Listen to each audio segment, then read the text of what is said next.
আজকে আমরা classical algebra start করব।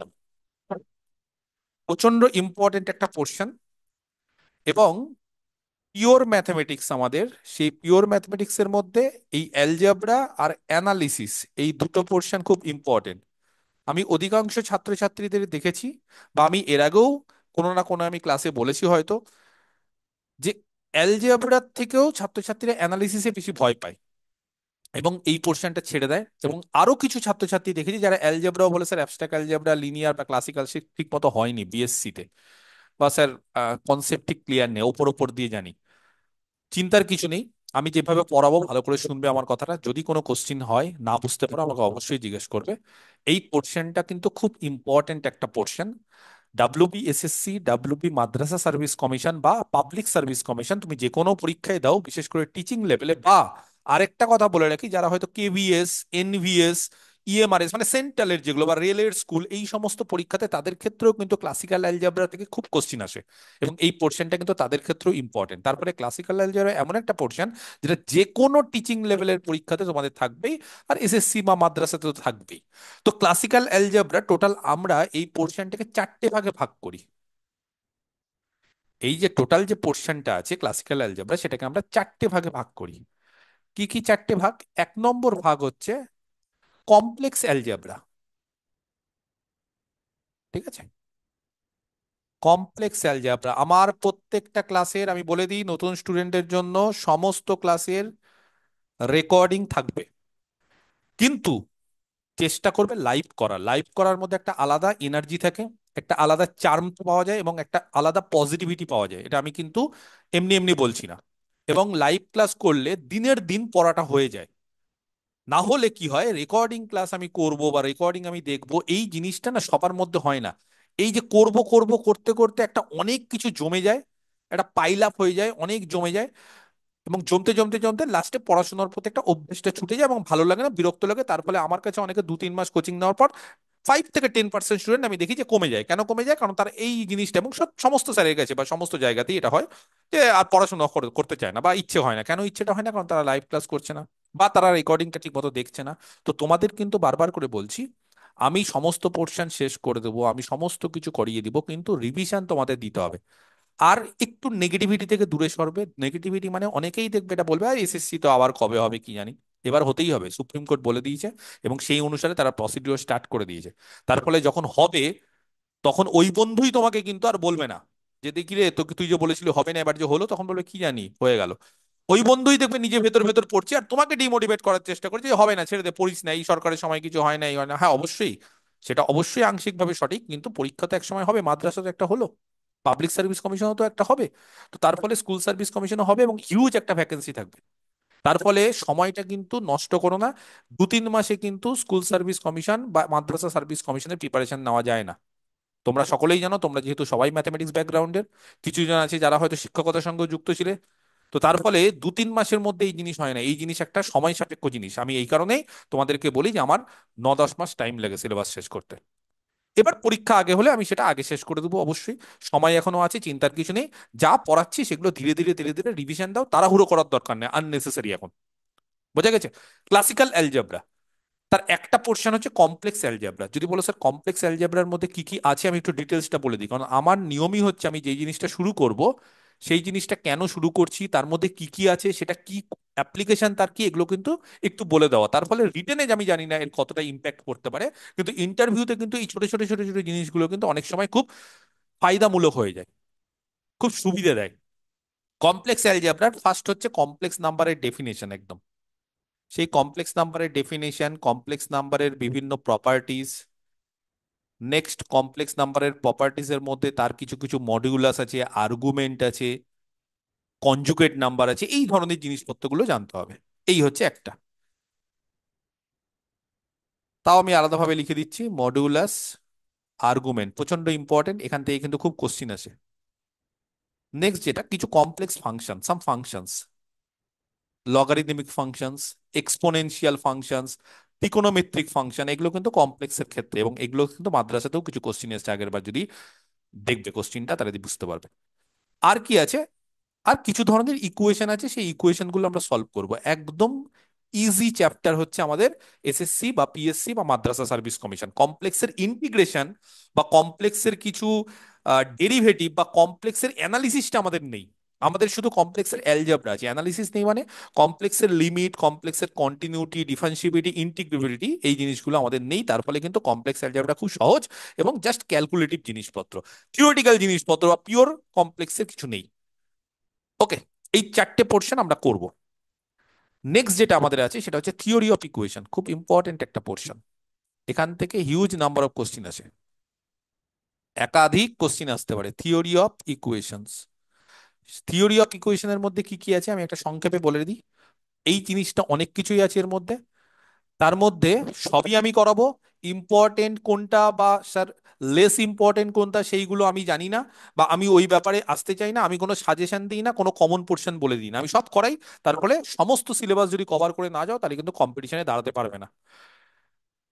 এই যে থিওরি অফ ইকুয়েশন, এই থিওরি অফ ইকুয়েশনের যেটা মেন জিনিস যার উপর ভিত্তি করে থিওরি অফ ইকুয়েশন তৈরি, সেটা হচ্ছে পলিনোমিয়াল অ্যান্ড ইকুয়েশন। পলিনোমিয়াল আর ইকুয়েশন, পলিনোমিয়াল সম্পর্কে জানবো এবং পলিনোমিয়াল থেকে সেখান থেকে ইকুয়েশন সম্পর্কে জানবো। এই জিনিসটা কিন্তু জানতে হবে এবং এর উপরেই কিন্তু সমস্ত থিওরি আছে। নেক্সট যেটা জানতে হবে সেটা হচ্ছে ইকুয়েশনের রুট।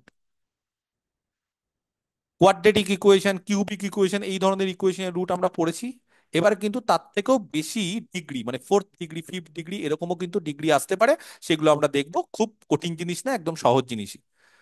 বোঝা গেছে? তারপরে হচ্ছে লোকেশন অফ রুটস, মানে রুট গুলো কোন দিকে আছে, সেটা পজিটিভ কিনা, সেটা নেগেটিভ কিনা, তার নেচার কি, নেচার মানে সেটা রিয়াল নাম্বার কিনা, সেটা কমপ্লেক্স কিনা, সেগুলো আছে। Location of roots, nature of roots, তারপরে রুট নিয়ে কাজ, ইকুয়েশনের রুট নিয়ে আমাদের কাজ। সেই জন্য এই থিওরি অফ ইকুয়েশন খুব সহজ, এবং এই থিওরি অফ ইকুয়েশন থেকে কিন্তু কোশ্চিন সব পারতে হবে। নেক্সট যেটা আছে আমাদের সেটা হচ্ছে ট্রান্সফরমেশন অফ ইকুয়েশন। কিছু কিছু ইকুয়েশনকে পরিবর্তন করা যায় তার রুট বের করার জন্য। নেক্সট আমাদের যেটা আছে সেটা হচ্ছে কিছু বাইনোমিয়াল ইকুয়েশনের রুট, কিছু স্পেশাল রুট, এই ধরনের জিনিসপত্রগুলো আছে। বাইনোমিয়াল ইকুয়েশন কাকে বলে সেগুলো জানবো, তার রুট গুলো কিরকম হয় সেগুলো জানবো। আর আরেকটা পোর্শন হচ্ছে স্পেশাল রুট। আর দু একটা মেথড আছে কার্ডান্স ফেরাডি, সেই মেথডগুলো আমি করাই না এই কারণে, কারণ ওই মেথডগুলো দিয়ে কোনো অঙ্ক আসবেও না, আর আসলেও পারবে না, কারণ প্রচুর সময় নষ্ট, আর আসেও না, কারণ রুট বের করতে দিবে সে কোন মেথড আছে না মেথড আছে আমার দেখে লাভ নেই। আর ওই বড় বড় পদ্ধতিগুলো আমি এখন করব না। তার ফলে থিওরি অফ ইকুয়েশনের এই হচ্ছে মোটামুটি সিলেবাস। দু একটা পোর্শন হয়তো যদি ছেড়ে দিই সেগুলো আমি, মানে এখন হয়তো আমি লিখছি না, কিন্তু আলটিমেটলি করানোর সময় সব করিয়ে দিব। নেক্সট যেটা পোর্শন সেটা হচ্ছে ইনইকুয়ালিটি। ইনইকুয়ালিটিস, যেরকম ইকুয়েশন আছে সেরকম ইনইকুয়েশন আছে, ইনইকুয়েশন থেকে ইনইকুয়ালিটিস পোর্শনটা এসছে। ইনইকুয়ালিটিস কি, কিছু কিছু সূত্র আছে, খুব কমন কিছু সূত্র, প্রত্যেকেই জানে, জাস্ট একটু প্র্যাকটিস করলেই আবার সব মনে পড়ে যাবে। সেটা হচ্ছে সব থেকে ইজিয়েস্ট যেটা, সেটা হচ্ছে এএম। এএম মানে জানা আছে সবার, অ্যারিথমেটিক মিন। জিএম মানে জিওমেট্রিক মিন, এইচএম মানে হারমোনিক মিন। নেক্সট যেটা আছে, আচ্ছা আমি মাইকটা অন করে দিই, তোমাদের মাইকটা যেহেতু অফ আছে তাহলে তোমরাও রেসপন্স করতে পারবে। যাই হোক, এএম, জিএম, এইচএম, এই যে সম্পর্কটা, এই সম্পর্কটা জানতে হবে। নেক্সট হচ্ছে একটা খুব ইম্পর্টেন্ট এবং ভালো ইনইকুয়ালিটি হচ্ছে কচি স্কোয়ার্জ। আমি করাবো, দেখবে অনেকেরই মনে পড়ে যাবে, এবং এটা খুব কমন বা ইম্পর্টেন্ট একটা ইনইকুয়ালিটি। আর কি আছে, আর হচ্ছে আমাদের ম্যাক্সিমাম বা মিনিমাম বের করতে হবে ইনইকুয়ালিটি দিয়ে, খুব ইম্পর্টেন্ট একটা জিনিস, এবং এই জায়গা থেকে কিন্তু কোশ্চিন আসে। আর একটা পোর্শন যেটা 4 নম্বর পোর্শন ক্লাসিক্যাল অ্যালজেব্রা, সেটা হচ্ছে ইন্টিজার। ইন্টিজার পোর্শন বা অনেকে এটাকে নাম্বার থিওরি বলে। ইন্টিজার মানে জেড এর উপর কাজ, 0 +-1 +-2, পজিটিভ হতে পারে, নেগেটিভ হতে পারে, জিরো হতে পারে, যা ইচ্ছে হতে পারে। এই ইন্টিজার পোর্শনের মধ্যে কারা কারা ইনক্লুডেড বা কি কি পোর্শন আছে, এই ইন্টিজারের মধ্যে যে চ্যাপ্টার গুলো ইনক্লুডেড, সেটা হচ্ছে সবার আগে যেটা আমাদের করতে হবে সেটা হচ্ছে ডিভিশন অ্যালগোরিদম। ডিভিশন অ্যালগোরিদম অনেকেই হয়তো জানে, সেই ডিভিশন অ্যালগোরিদম মানে ছোটবেলা দেখবে বাবা মারা আমাদের বা স্কুল টিচাররা আমাদের পড়িয়েছিল, ভাজ্য ইজ ইকুয়াল টু ভাজক ইন্টু ভাগফল প্লাস ভাগশেষ। এই জিনিসটাই হচ্ছে ডিভিশন অ্যালগোরিদম, আর কিচ্ছু না। তারপর দেখবে আমরা যে পড়েছি ছোটবেলায় মৌলিক সংখ্যা, যার ইংলিশটা হচ্ছে প্রাইম নাম্বার, এই জিনিসপত্রগুলো সহজ সহজ জিনিস, সহজভাবেই পড়াবো, শিখিয়ে দিব। তারপর যেটা আছে সেটা হচ্ছে গ্রেটেস্ট কমন ডিভাইজার, বাংলা গসাগু। গসাগু।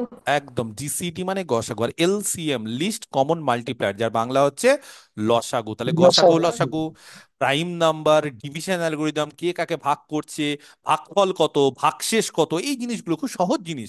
এবং আরেকটা জিনিস আছে কনগ্রুয়েন্স, কনগ্রুয়েন্স জিনিসটা আমি শিখিয়ে দেবো, খুব ইম্পর্টেন্ট। বিশেষ করে কম্পিটিটিভ এক্সামের ক্ষেত্রে কনগ্রুয়েন্সটা খুব লাগে। যাই হোক, তোমরা তো এখানে আর কম্পিটিটিভ দিচ্ছ না, কিন্তু কনগ্রুয়েন্সটা জানতে হবে। নেক্সট হচ্ছে একটা থিওরি আছে, সেটা হচ্ছে অয়েলার্স থিওরেম। সেই অয়েলার্স থিওরেম দিয়ে অনেক অঙ্ক খুব সহজে করা যায়। আর একটা ইম্পর্টেন্ট থিওরেম আছে ফার্মার্স, সেটা দিয়েও খুব অনেক তাড়াতাড়ি অনেক অঙ্ক করা যায়। এই মোটামুটি সিলেবাস আছে। আরো এক্সট্রা অনেক পোর্শন আছে, যেগুলো আমি যখন করাবো তখন বলে দেবো। তাই টোটাল হচ্ছে ক্লাসিক্যাল অ্যালজেব্রার এই চারটে পোর্শন। কমপ্লেক্স অ্যালজেব্রা, মাইক কিন্তু বন্ধ করে দিতে হবে, মাইক অন করার পর মাইক বন্ধ করতে হবে, এটা কিন্তু অভ্যেসটা তৈরি করো, হ্যাঁ। Complex algebra, theory of equation, inequality, integer. এবার আমি একটা কথা বলি, আমার কথাটা মন দিয়ে শুনবে এবং আমার অভিজ্ঞতাটাকে কাজে লাগানোর চেষ্টা করবে। অনেকেই আছে, আমি একটা বাজে ভাষা ইউজ করছি, অনেকে আছে নিজেদেরকে পণ্ডিতি করে। পরীক্ষার ক্ষেত্রে, নিজের লাইফের ক্ষেত্রে না একটু রিস্ক কম নেবে। অন্যান্য ক্ষেত্রে, অন্য ক্ষেত্রে রিস্ক নেবে, অন্যের লাইফে সে অ্যাডভাইস দাও, দাও না। সে হারুক, সে জিতুক, তোমার কোনো যায় আসে না। সেখানে তুমি অ্যাডভাইস দাও, সেখানে তুমি বিভিন্ন কথাবার্তা বলো, কিন্তু নিজের লাইফে না একটু রিস্ক কম। কেন? কারণ রিস্ক এমন একটা জিনিস যেটা তোমার পরীক্ষা খারাপ করে দেবে। তার ফলে নিজের লাইফে যখন তুমি পরীক্ষা দিবে, তখন 100% প্রিপারেশন নিয়ে, এটা কমন আসতে পারে, এই পোর্শন ছেড়ে দিব, এই রিস্কের মধ্যে থাকলে কিন্তু পরীক্ষাতে চান্স পাওয়া যায় না। তার ফলে কিন্তু ভয়ে ভয়ে থাকবে, নার্ভ কিন্তু তোমার ফেল করে যাবে পরীক্ষা হলে। আমি যে কথাটা বলছি সেটা শোনো। আমাদের স্কুল সার্ভিস কমিশন বা মাদ্রাসা সার্ভিস কমিশনের সিলেবাস হচ্ছে প্রাচীনকালের সিলেবাস। বুঝতে পারছি, প্রাচীনকাল মানে সেই জ্যোতি বসুর আমলের সিলেবাস। সেই সিলেবাস কিন্তু খুব একটা চেঞ্জ হয় না। কিন্তু যারা এখন কোশ্চিন সেট করেন, তারা কিন্তু অ্যাডভান্স, এবং তারা কিন্তু ওই সিলেবাসই যে 100% মেনটেন করে সেটা না। মানে অনেক সময় কি হয়, সিলেবাস এমন একটা জিনিস যে ধরো ইনইকুয়ালিটি, এবার ইনইকুয়ালিটি থেকে এমন একটা কিছু দিয়ে দিল, কোন একটা ইনইকুয়ালিটি কিছু দিয়ে দিল, সেটা দিতেই পারে। তো তার ফলে আমি যেটা বলতে চাইছি সেটা হচ্ছে, আমাদের 9-10-এর যে সিলেবাস মেনশন করা আছে, এসএসসি বা মাদ্রাসা, এসএসসি মাদ্রাসা সিলেবাস 100% এক, কোনো 19-20 নেই, একই জিনিস। 9-10-এ যে সিলেবাস আছে, সেই 9-10-এ উল্লেখ করা আছে কি, উল্লেখ করা আছে টোটাল দুটো পোর্শন আমাদের। এক হচ্ছে কমপ্লেক্স অ্যালজেব্রা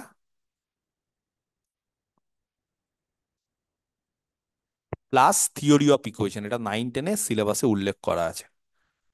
আর যদি বলো স্যার এই যে পরের দুটো পোর্শন বললেন, ইনইকুয়ালিটি আর ইন্টিজার, না এই দুটো উল্লেখ করা নেই। 11-12 এই পোর্শনে সব কিছু আছে, 9-10-এর যা যা ছিল তাও আছে, প্লাস ইনইকুয়ালিটিস আর ইন্টিজার্স। আমি প্রথম দিন থেকে বলে আসছি, আমার যত ব্যাচ আছে সমস্ত ব্যাচের স্টুডেন্টদের এবং তোমাদেরকেও একই কথা বলবো, যারা 9-10-এ পরীক্ষা দেবে, এই পোর্শন দুটো তাদেরকে করতে হবে। যদি বলো স্যার সিলেবাসে নেই, সিলেবাসকে গুলি মারো, সিলেবাসে অনেক কিছু থাকে না। এবার মাদ্রাসাতে গেম থিওরি নেই, গেম থিওরি থেকে কোশ্চিন এসেছে, আমার বক্তব্য হচ্ছে সিলেবাসে এখান থেকে কোশ্চিন আসুক না আসুক, কিন্তু ইনইকুয়ালিটি যদি তুমি না জানো, পরবর্তীকালে অনেক জায়গায় সমস্যা হবে। কথা বোঝা গেছে? অনেক জায়গায় সমস্যা হবে। ইনইকুয়ালিটি ছোট ছোট না জানলে, আমি কোশ্চিনের কথা বলছি না, কোশ্চিন আসবেই, তার বাইরে গিয়েও কোশ্চিন আসবে, আমি এটা গ্যারেন্টি, এখান থেকে আসবে ম্যাক্সিমাম মিনিমাম, এটা রিয়াল অ্যানালিসিসের ক্ষেত্রে লাগে, ফাংশন অফ সেভারাল ভেরিয়েবলস এর ক্ষেত্রে লাগে, এই কচি স্কোয়ার ইনইকুয়ালিটি লিনিয়ার অ্যালজেব্রার ক্ষেত্রে লাগে, arithmetic mean, geometric mean, harmonic mean, probability statistics এর ক্ষেত্রে লাগে। তাহলে বুঝতে পেরেছো, আমি এখানে ছেড়ে দিয়ে কোনো লাভ নেই, বরঞ্চ তুমি এখানে ছেড়ে দিয়ে লস করবে। তোমার মনে হলে আমি একদম টু দা পয়েন্ট সিলেবাসে পড়বো, আমি এই জিনিসগুলো করবো না, তার ফলে যখন প্রবাবিলিটি স্ট্যাটিস্টিক্স করাবো তখন দেখবে এএম, জিএম, এইচএম কাজে লাগছে। এম মানে হচ্ছে ওখানে মিন, অ্যাভারেজ করতে হয়। বুঝতে পেরেছো, ওখানে মিন থাকে, মিন মিডিয়ান মোড, সেখানে কাজে লাগে এম। জিওমেট্রিক মিন সিরিজের ক্ষেত্রে কাজে লাগে, অ্যানালিসিসে। কচি স্কোয়ার ইনইকুয়ালিটি, ইনইকুয়ালিটি দিয়ে লিনিয়ার অ্যালজেব্রার অনেক অঙ্ক হয়, আইগেন ভ্যালু, আইগেন প্রোডাক্ট বা ইনার প্রোডাক্ট স্পেসের অনেক কিছু হয়, ম্যাক্সিমা মিনিমা যে কোনো ক্ষেত্রে আসতে পারে। তাহলে এইগুলো সিলেবাসে ওখানে উল্লেখ নেই মানে এরকম না যে এখানে করবো না, আমি অবশ্যই 9-10-এর ছাত্রছাত্রীদের বলছি এটা করতেই হবে। ইন্টিজার, ডিভিশন অ্যালগরিদম, যোগ গুণ ভাগ তুমি যদি না জানো, তুমি যদি প্রাইম নাম্বার না জানো, তুমি যদি লসাগু গসাগু না জানো, তুমি যদি এই জিনিসগুলো না জানো, যেমন দেখবে অনেক সময় দিয়ে দেয় 2 টু দি পাওয়ার 100, তার একক সংখ্যাটা কত, একক ঘরের মানে ইউনিট ডিজিট, বা হয়তো 77 টু দি পাওয়ার 100 তার ইউনিট ডিজিট, এই ধরনের কোশ্চেনগুলো কোথা থেকে পারবো? এগুলো এখানে থেকে পারবো, ইন্টিজার থেকে, বা এগুলো হচ্ছে এই যে অয়লার্স থিওরেম, পারমার্স থিওরেম, এইগুলো ইউজ করে পারবো। তার ফলে এই জিনিসগুলো কিন্তু করতে হবে। সিলেবাসে কিন্তু 9-10 উল্লেখ করা নেই। সেটা আমি জানি না কেন, কারণ সিলেবাস কিন্তু এখন অ্যাডভান্স এবং এখান থেকে কিন্তু কোশ্চিন আসে, 9-10-এও আসে। বুঝতে পেরেছো? সেই জন্য এই কোশ্চেন দুটো বেশি সময় লাগবে না। ইনইকুয়ালিটি তো দুদিনের ব্যাপার, খুব সুন্দর সুন্দর কিছু অঙ্ক আছে, 3টে ইনইকুয়ালিটি আমি আধ ঘন্টার মধ্যে বলে দেবো বা 10 মিনিটের মধ্যে, তারপর সেগুলো থেকে অঙ্ক করাবো। আর এই ইন্টিজারও সব জানা জিনিস, জাস্ট আমি আমার মতো করে একটু নতুন ভাবে বলে দিব, কিছু এক্সট্রা জিনিসপত্র করাবো আর অঙ্ক করাবো। তার ফলে এই দুটো পোর্শন কিন্তু বারবার করে বলছি 9-10-এর ছাত্রছাত্রীদেরও করতে হবে। আমি আগে শুরু করব কমপ্লেক্স, তারপরে থিওরি অফ ইকুয়েশন, তারপরে ইনইকুয়ালিটি, তারপরে ইন্টিজার, একদম আমার কিভাবে শুরু করব না করবো বলে দিলাম। বোঝা গেছে? নেক্সট যেটা, সেটা হচ্ছে অনেক ছাত্রছাত্রী আমাকে কোশ্চেন করে, স্যার বই কি পড়বো? আমি এর আগেও সবাইকে বলেছি, আবার আমি বলছি, যে যেই বইটা বিএসসি তে এমএসসি তে ফলো করেছো সেটাই করবে, কারণ নতুন বার্ডেন আমি দিতে চাই না। আর আমি মনে করি আমার পার্সোনাল অভিজ্ঞতা থেকে, যে যে যেই বইটা ফলো করেছো সেই বইটা থেকে পড়তে সময় কম লাগে, এবং সেই বইটা যদি পড়ো তাহলে দেখবে তুমি তার সাথে অনেকটা হ্যাবিচুয়েট বা অনেকটা অভ্যস্ত হয়ে পড়ো। তার ফলে ওটা কিন্তু তোমার সুবিধা হয়। আর নতুন কোনো বই আমি দিলাম, আমি আমার পছন্দ মতো দিলাম, তাহলে ঘুরে ফিরে কি হবে? সেই হয়তো 2%, 3%, 5% এক্সট্রা কিছু জানতে গিয়ে তুমি আলটিমেটলি যেটা তোমার স্বচ্ছন্দের জায়গা বা ভালো জায়গা ছিল, সেই জায়গাটা তোমার নষ্ট হয়ে গেল। তার ফলে না এইদিকে কিছু শিখতে পারলে, পুরাতনটাও ভুলে গেলে। চলবে না ওইভাবে। তাহলে আমি সবসময় বলবো যে যে কোনো বই ইউজ করছিলে সেটাই। এবার অনেকে আমাকে বলে, স্যার বিএসসি তে আমরা না খালি নোট পড়েছি, আমাদের টিচাররা, কারণ ওয়েস্ট বেঙ্গলে এই যে কলেজের পড়াশোনাটা আজ থেকে নষ্ট হয়নি, অনেকে তৃণমূল সরকারকে দোষ দেয়, ভালো কথা, কিন্তু নষ্টটা অনেক দিন ধরেই হয়েছে।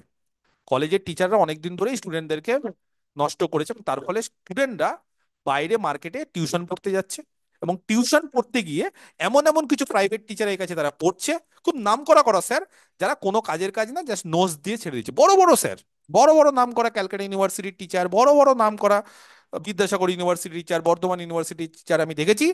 তারা কি করছে? নোট দিয়ে ঢালাও করে দিচ্ছে, না শিখছে না পড়ছে। 95% কেস হচ্ছে এই কেস, যে কিচ্ছু জানে না ম্যাথমেটিক্সের স্টুডেন্টরা। ম্যাথমেটিক্স এমন একটা জিনিস যেটা মুখস্থ করে হয় না, হিস্ট্রি জিওগ্রাফির মতো হয় না। তার ফলে তোমাকে শিখতে হবে, কিন্তু তুমি শিখতে পারছো না, কারণ তোমাকে নোট দিয়ে দিচ্ছে, তুমি বেসিক জিনিস জানো না, আর তারপরে একটা বোঝা বার্ডেন হয়ে যাচ্ছে। আর তারপরে মনে হচ্ছে স্যার কোনো রকম বিএসসিটা পাস করি, ম্যাথমেটিক্স ছেড়ে দেবো। এই হয়ে গেছে বেশিরভাগ স্টুডেন্টের ক্ষেত্রে। এটা করলে হবে না। শিখতে গেলে ভালো করে শিখতে হবে, ইন্টারেস্ট বাড়বে, ভালোবাসা বাড়বে, না হলে কিন্তু শেখা যায় না। যাই হোক, তো আমরা যেটা করবো সেটা হচ্ছে ক্লাসিক্যাল অ্যালজেব্রার যে বুক, সেই বুকটা আমি বলে দিই, যারা নোট টোট পড়েছে তারা এই বইটা ফলো করতে পারো। খুব ভালো বই, খুব ইজি বই, দেশি রাইটারের বই। বিদেশি রাইটারের বই নিয়ে আমার পাণ্ডিত্য দেখানোর দরকার নেই, আমাকে চাকরি পেতে হবে, আমি টু দা পয়েন্টে পড়বো। এবং এই বইটা যদি কমপ্লিট করতে পারো, বিশ্বাস করো কোনো প্র্যাকটিস বইও লাগে না। এই বইটা থেকেই সব কিছু, প্র্যাকটিস বইতে সব কোশ্চিন আসে, সেগুলোকে এমসিকিউ আকারে তৈরি করে দেয়। এই বইটা হচ্ছে ক্লাসিক্যাল অ্যালজেব্রার স্কেম। অনেক কিছু আছে, ক্লাসিক্যাল অ্যালজেব্রারই শুধু আমি বলছি আপাতত, যেই পোর্শন যখন শুরু করবো সেটা বলবো, এইটা। আর যদি বলো স্যার প্র্যাকটিস করবো, তাহলে তো আছেই বংশীধর সাহু, একদম সবাই জানে।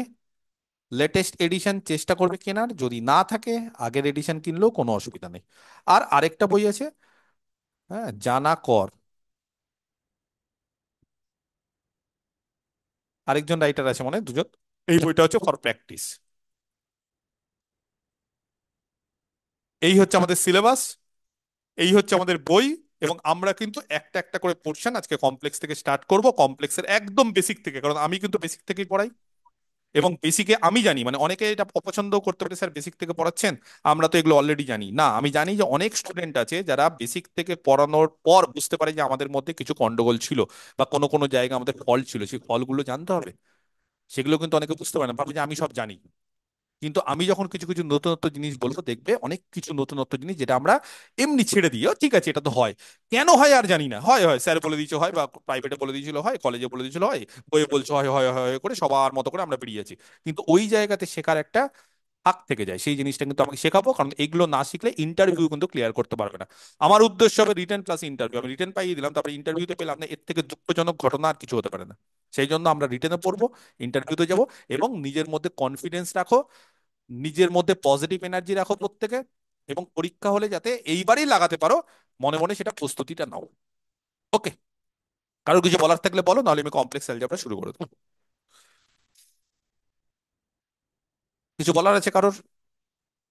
হ্যাঁ, বলুন। স্যার বলছি কটা ক্লাস লাগবে এটা কমপ্লিট করতে, এরকম তবুও একটা।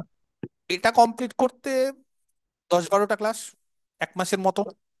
তার আগে চেষ্টা করছি, আমি তো আগেই বলে দিয়েছি যে আমার 10টা পোর্শন 10 মাস, 1 মাসের মতো লাগবে, কারণ আমি তাড়াহুড়ো করতে চাই না এই কারণেই। তাড়াহুড়ো করলে সিলেবাস হয়তো কমপ্লিট করে দেবো, কিন্তু আলটিমেটলি পরীক্ষাতে হয়তো চান্স পেলে না। খালি মানসিক একটা শান্তি যে আমি সিলেবাসটা কমপ্লিট করেছি বা আমার স্যার কমপ্লিট করেছে। যদি এরকম তাড়াহুড়ো থাকে তাহলে দেখো, আমি খারাপ কথা বলতে চাই না, তাহলে দেখবে যে মার্কেটে অনেক টিচার আছে যারা ক্র্যাশ কোর্স তৈরি করে। ক্র্যাশ কিসের ক্র্যাশ কোর্স আমি জানি না, কোর্সের আবার কি ক্র্যাশ হয় আমি জানি না। যদি তুমি পড়াশোনা না করো তাহলে তুমি ওই 2-3 মাসে কিছুই করতে পারবে না। আর যে পড়াশোনা করে রেগুলার, সে 2-3 মাসের কোর্স এমনিও নেবে না, কারণ তার অলরেডি কমপ্লিট। সেটা ক্র্যাশ কোর্স বলে কিছু হয় না। যদি শিখতে চাও তাহলে একটা সময় দিতে হবে। তাড়াহুড়ো করার কোনো প্রয়োজন নেই, কারণ ডাব্লিউপিএসএসসি এখনই কোনো নোটিফিকেশন দিচ্ছে না। তারা প্রসিডিওর করছে এবং নোটিফিকেশন বের করতে আমার যা মনে হয় এখনো 2-2.5 মাস সময় তো পাবেই। তারপর অনেক প্রসিডিওর আছে, ফর্ম ফিল আপ থেকে শুরু হয় অনেক কিছু। যদি দেখি যে ফর্ম ফিল আপ শুরু হয়ে গেছে বা শেষ হয়ে গেছে, তারপর না স্পিড বাড়িয়ে দিব। এবং আমি তো তোমাদের বলেছি যে পরীক্ষা শেষ হওয়ার মানে পরীক্ষা হওয়ার আগে আমি সিলেবাস শেষ করে দেবো। তার জন্য আমি যদি মনে করি যে আমি 4 দিন জায়গায় 5 দিন পড়াবো, 3 দিনের জায়গায় 5 দিন পড়াবো, সেগুলো আমি করে দেবো, কোনো অসুবিধা নেই। সেটা নিয়ে নিশ্চিন্তে থাকো। ঠিক আছে, কিছু কিছু পোর্শনে যেমন ভেক্টর খুব সহজ portion, dot product cost product, সেগুলো নয় আমি ভিডিও কিছু দিয়ে দিবো, সেই ভিডিওগুলো দেখে নিবে। এগুলো হয় অনেক সময়, অনেক কিছু হয়। যেমন এর আগে ওরা মাদ্রাসাতে একটা ব্যাচের আমার মনে হয় একটা পোর্শনে বলেছিলাম যে ভেক্টরটা করে নাও, করে নিয়েছে, কোনো অসুবিধা নেই। সেইভাবে আমি ম্যানেজ করে নেবো, চিন্তার কিছু নেই। ওকে, ক্লাসিক্যাল অ্যালজেব্রা তাহলে ফার্স্ট যে পোর্শনটা। আর কারো কিছু বলার আছে? যদি না থাকে তাহলে দেখো আমি শুরু করে দেবো। কেউ কিছু বলবে বলতে পারো, নিশ্চিন্তে নির্দ্বিধায় বলতে পারো, কোনো অসুবিধা নেই। পড়াশুনো করতে এসছো, শিখতে এসছো, তাতে কেউ লজ্জা পেও না। লজ্জার কোনো জায়গা নেই। এবং আমার প্রত্যেকটা স্টুডেন্টকে বলি, শিখতে গেলে লজ্জা পেলে চলে না। আমরা বাঙালিরা তো লাজুক, একটু লজ্জা সবসময় থাকে। কাউকে কিছু বলবো না, যত কিছু বলবো সব সোশ্যাল মিডিয়াতে। মানুষকে গাল দেবো ফেসবুকে, মানুষকে গাল দেবো ইউটিউবে, কিন্তু সামনে কিছু বলবো না। সামনে দেখাবো স্যার আপনি খুব ভালো, বা তুমি খুব ভালো, বা তুই খুব ভালো, আর পেছন পেছন তাকে গাল দেবো। এটা করলে যাবে না। যা সমস্যা সামনে বলো, সেই সমস্যার চেষ্টা করবো সমাধান করে দিতে। কারণ তোমরা যদি সমস্যা না বলো তাহলে আমি বুঝবো কি করে? কমপ্লেক্স অ্যালজেব্রা এটা হচ্ছে ফার্স্ট পোর্শন। আচ্ছা, তোমাদেরকে একটু দেখি কে কি পারে, একটু ধরি কমপ্লেক্স অ্যালজেব্রা সম্পর্কে আইডিয়া। যদি কেউ না পারো তাতে কোনো ক্ষতি নেই, আমি ধরছি কেন, আমার ভালো লাগে ছাত্রছাত্রীদের সঙ্গে ইন্টারাকশন করতে, এই কারণে আমি ধরি। কারণ তারা কিছু বলে, বলার অভ্যেসটা তৈরি হয় ইন্টারভিউতে, একটা বলার অভ্যেস লাগে। কারণ হঠাৎ করে না, যখন তুমি ধরো ইন্টারভিউতে গেলে, এবার যেরকম আমার মাদ্রাসার যে ছাত্রছাত্রীরা, ওদেরকে এবার আমাকে অনেকে বলেছে স্যার ইন্টারভিউতে যাওয়ার পর না আমরা যখন ক্লাসে আপনার সঙ্গে কমিউনিকেট করি তখন কিন্তু স্যার ভয়টা কমে গেছে আমাদের। অনেকটা ভয় একটা থাকে, দেখো ওটা তো বলা যাবে না, সবার একটা টেনশন। কিন্তু স্যার এই যে বলার সময় যে আটকে যাচ্ছি, বা স্যার গলা শুকিয়ে যাচ্ছে, বা কথা বলতে গিয়ে গলা কাঁপছে, এই জিনিসটা কিন্তু হয় না স্যার। ফ্লুয়েন্টলি বলছি, হ্যাঁ জানি না সেটা পারলাম না, কিন্তু ওই ভয়টা থাকে না। তো তার ফলে কি হবে, সবসময় চেষ্টা করবে আমার সাথে কমিউনিকেট করার। কিন্তু মাইক অন করার পর অফ করে দিও, ঠিক আছে, না হলে আবার ক্যাওস তৈরি হবে। তো যাই হোক, কমপ্লেক্স অ্যালজেব্রা, কেউ জানো কমপ্লেক্স নাম্বার, এই কমপ্লেক্স নাম্বারকে আমরা কি দিয়ে লিখি, কেউ বলতে পারবে? I. X sir plus I A Y. Plus iota কি?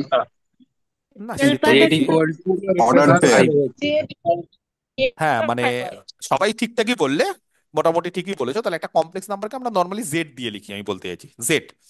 হ্যাঁ, এবং আই বা আয়োটা যেটা বলছো ঠিকই আছে। আচ্ছা, বোর্ডে কেউ কিছু করবে না, বোর্ডে কিছু করার দরকার নেই, ঠিক আছে, বোর্ডে কেউ দাগ দিবে না, শুধুমাত্র আমি। এই complex number Z can be represented at যে কোনো একটা কমপ্লেক্স নাম্বার। দেখো যাদের যাদের সমস্যা, আমাকে অনেকেই বলেছো স্যার আমি বেসিকটা জানি না, আমি কি পারবো?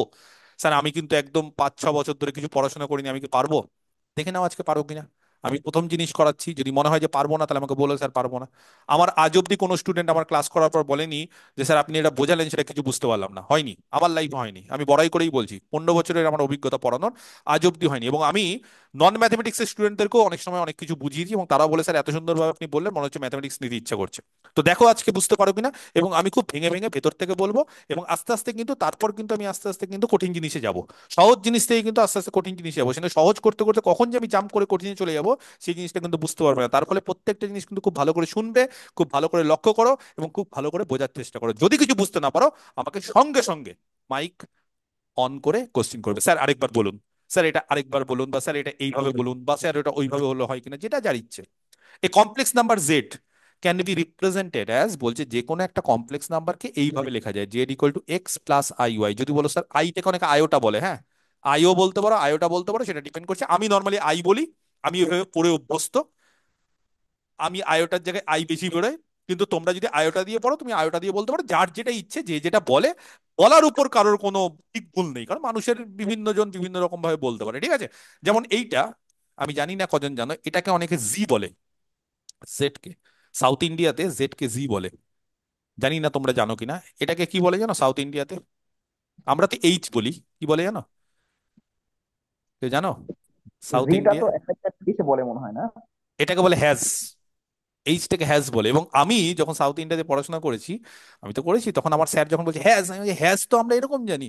এই স্যার মনে হয় মাথা খারাপ হয়ে গেছে। পরবর্তীকালে অনেক সাউথ ইন্ডিয়ান টিচারদের ভিডিও দেখছি, দেখছি না ওরাও এইচটাকে হ্যাজ বলছে, এরকম বলে ওরকম, মানে বেশ ভালো। এবং আমাদের যাই হোক, এক একজন এক একটা উচ্চারণ হয়। যেমন আমরা সবসময় এটাকে কি বলি, এক্স জিরো, কিন্তু পরবর্তীকালে দেখলাম না, এটাকে এক্স নট বলে। নট কেন বলছে? এটাও বলার স্টাইল। তো এই জিনিসগুলো আমাদের এক একজন এক এক রকম ভাবে বলে, সেটা কোনো ব্যাপার না। আমি এখানে আই দিয়ে বলছি, বা আয়োটাও বলতে পারো, যেটা ইচ্ছে, ঠিক আছে? তাহলে তাহলে হুম, যেটা ইচ্ছে বলা যায়, কোনো অসুবিধা নেই। তাহলে জেড, জেডটাকে আমরা কিভাবে লিখি? X plus I. এবার কোশ্চিনটা হচ্ছে এক্স আর ওয়াইটা কি, কে বলতে পারে? Real real number. Number. X এরা হচ্ছে হচ্ছে, রিয়েল নাম্বার এরা আর হচ্ছে রিয়াল y নাম্বার। হচ্ছে রিয়েল এটা নাম্বার। রিয়েল পার্ট আর একটা ইমাজিনারি পার্ট, স্যার। একদম, একটা হচ্ছে রিয়াল পার্ট, একটা ইমাজিনারি পার্ট, ঠিক আছে? আচ্ছা, এই যে ফর্মটা লিখলাম, আমি আরেকবার বলে দিই, এই ফর্মটা কিন্তু কমপ্লেক্সের কার্টেশিয়ান ফর্ম। কমপ্লেক্সের দুটো ফর্ম থাকে, তার মধ্যে এই ফর্মটা হচ্ছে কার্টেশিয়ান। আর যদি বলো স্যার আরেকটা ফর্ম কি হয়, পোলার ফর্ম। একদম পোলার ফর্ম। Polar form. সেটাতে আমি, মডিউলাস অ্যামপ্লিটিউড। একদম সেটাতে আমি আসছি একটু পরে, সেটা হচ্ছে পোলার ফর্ম। Very good. তার স্যার আগে আমি, আরেকটা জিওমেট্রিক ফর্মও তো হয়। জিওমেট্রিক ফর্মটাই পোলার, ওরকম ভাবেই লেখে, ঠিক আছে? না স্যার, ওটাকে, যেটা হচ্ছে এক্স কমা ওয়াই আকারে লিখে যেটা, হ্যাঁ মানে হ্যাঁ, অ্যাজ ওই এ পয়েন্ট। ওই কার্টেসিয়ান। ও কার্টেশিয়ানটাকেই ওটা লেখে, একটা ওটা তো স্যার একই ভাই। এক্সপোনেনশিয়াল ফর্মও লেখা যায়। মানে ব্যাপারটা হচ্ছে পোলারটাকে, দেখো মানে দুটো ফর্ম হচ্ছে মৌলিক ফর্ম, সেগুলোকে অনেক রকম ভাবে লেখা যায়। যেমন এক্স কমা ওয়াই যেটা বলছে, সেটা কার্টেশিয়ানটাকেই লেখা যায়। আমি সব আসছি, আমি আসছি, ঠিক আছে? আমি একটু আসছি, সব বলছি, তোমাদের সব উত্তর আমি দিব। তো আমরা এই যে এক্স, এই এক্সটাকে বলা হয় কমপ্লেক্সের রিয়াল পোর্শন, যেটাকে আমরা লিখি রিয়াল জেড। তাহলে রিয়াল জেড কত? এক্স। এই জেড, যে কোনো একটা কমপ্লেক্স নাম্বারের দুটো পোর্শন থাকে, একটা হচ্ছে তার এক্স পার্টটা, যেটাকে বলি রিয়াল জেড। আরেকটা হচ্ছে যেটা আয়ের সঙ্গে যুক্ত, বা আয়োটার সঙ্গে যেটা যুক্ত, সেটা কি? ওয়াই। সেটাকে কি বলা হয়? Imaginary. Imaginary part. Imaginary portion বা ইমাজিনারি পার্ট বা কমপ্লেক্স পার্ট। তাহলে যে কোনো কমপ্লেক্স নাম্বারের দুটো পার্ট আছে, একটা হচ্ছে রিয়াল পার্ট, যেটাকে আমরা বলি এক্স, আর আরেকটা হচ্ছে ইমাজিনারি পার্ট, যেটাকে আমরা বলি ওয়াই। বোঝা গেছে? এইবার এই কমপ্লেক্স নাম্বারের কিছু কিছু বৈশিষ্ট্য আছে, আমি একটা একটা করে বলছি। সবার আগে কমপ্লেক্স নাম্বারের সেটকে, মানে set of all complex number, যত কমপ্লেক্স নাম্বার আছে, সেটাকে আমরা এই ক্যাপিটাল সি, কিন্তু একটা দাগ দিয়ে দিলাম। তার ফলে সি দিয়ে অনেক কিছু হয়।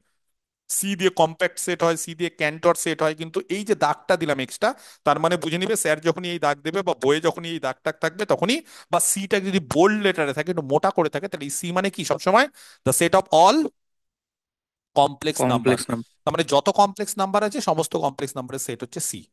সেটাকে প্লাস আর ডটের রেসপেক্টে, এরা হচ্ছে বাইনারি কম্পোজিশন। ডট মানে গুণ, প্লাস মানে অ্যাডিশন। অ্যাডিশন আর মাল্টিপ্লিকেশনের রেসপেক্টে এটা হচ্ছে একটা ফিল্ড হয়। যদি বলো স্যার ফিল্ড কি, এই প্রপার্টিটাকে বলা হয় অ্যালজেব্রিক প্রপার্টি। কি বলা হয় এটাকে? Algebraic property.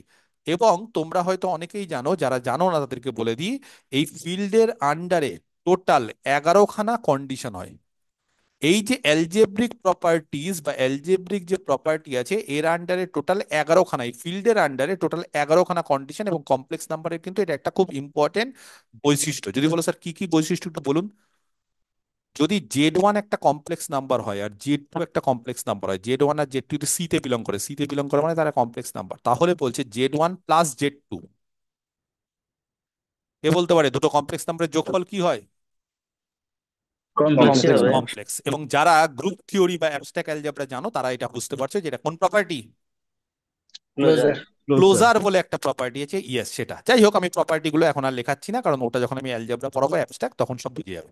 নেক্সট বলছে তিনটে কমপ্লেক্স নাম্বার যদি নিই, একটা জেড ওয়ান, একটা জেড টু, একটা জেড থ্রি, তাহলে জেড টু আর জেড থ্রি যদি প্রথমে একসাথে ব্র্যাকেটে নিই, আর z one plus Z two যদি একসাথে ব্র্যাকেট নিই, নিয়ে ব্র্যাকেটটাকে ইন্টারচেঞ্জ করি, মানে একবার ব্র্যাকেটটা এখানে ছিল, একবার এখানে হলো, জানো এরা কি হয় সবসময়? অ্যাসোসিয়েট। সমান। এবং অ্যাসোসিয়েটিভ। এটাকে বলা হয় অ্যাসোসিয়েটিভ। Associative property. তার জন্য যে কোনো z one z two z three, যে কোনো complex number z one z two z three নাও, তার জন্য হবে। নেক্সট যেটা খুব ভাইটাল একটা, সেটা হচ্ছে এরকম একটা জিরো এলিমেন্ট পাওয়া যায়। কি পাওয়া যায়? জিরো জিরো এলিমেন্ট, খুব ইম্পর্টেন্ট কিন্তু।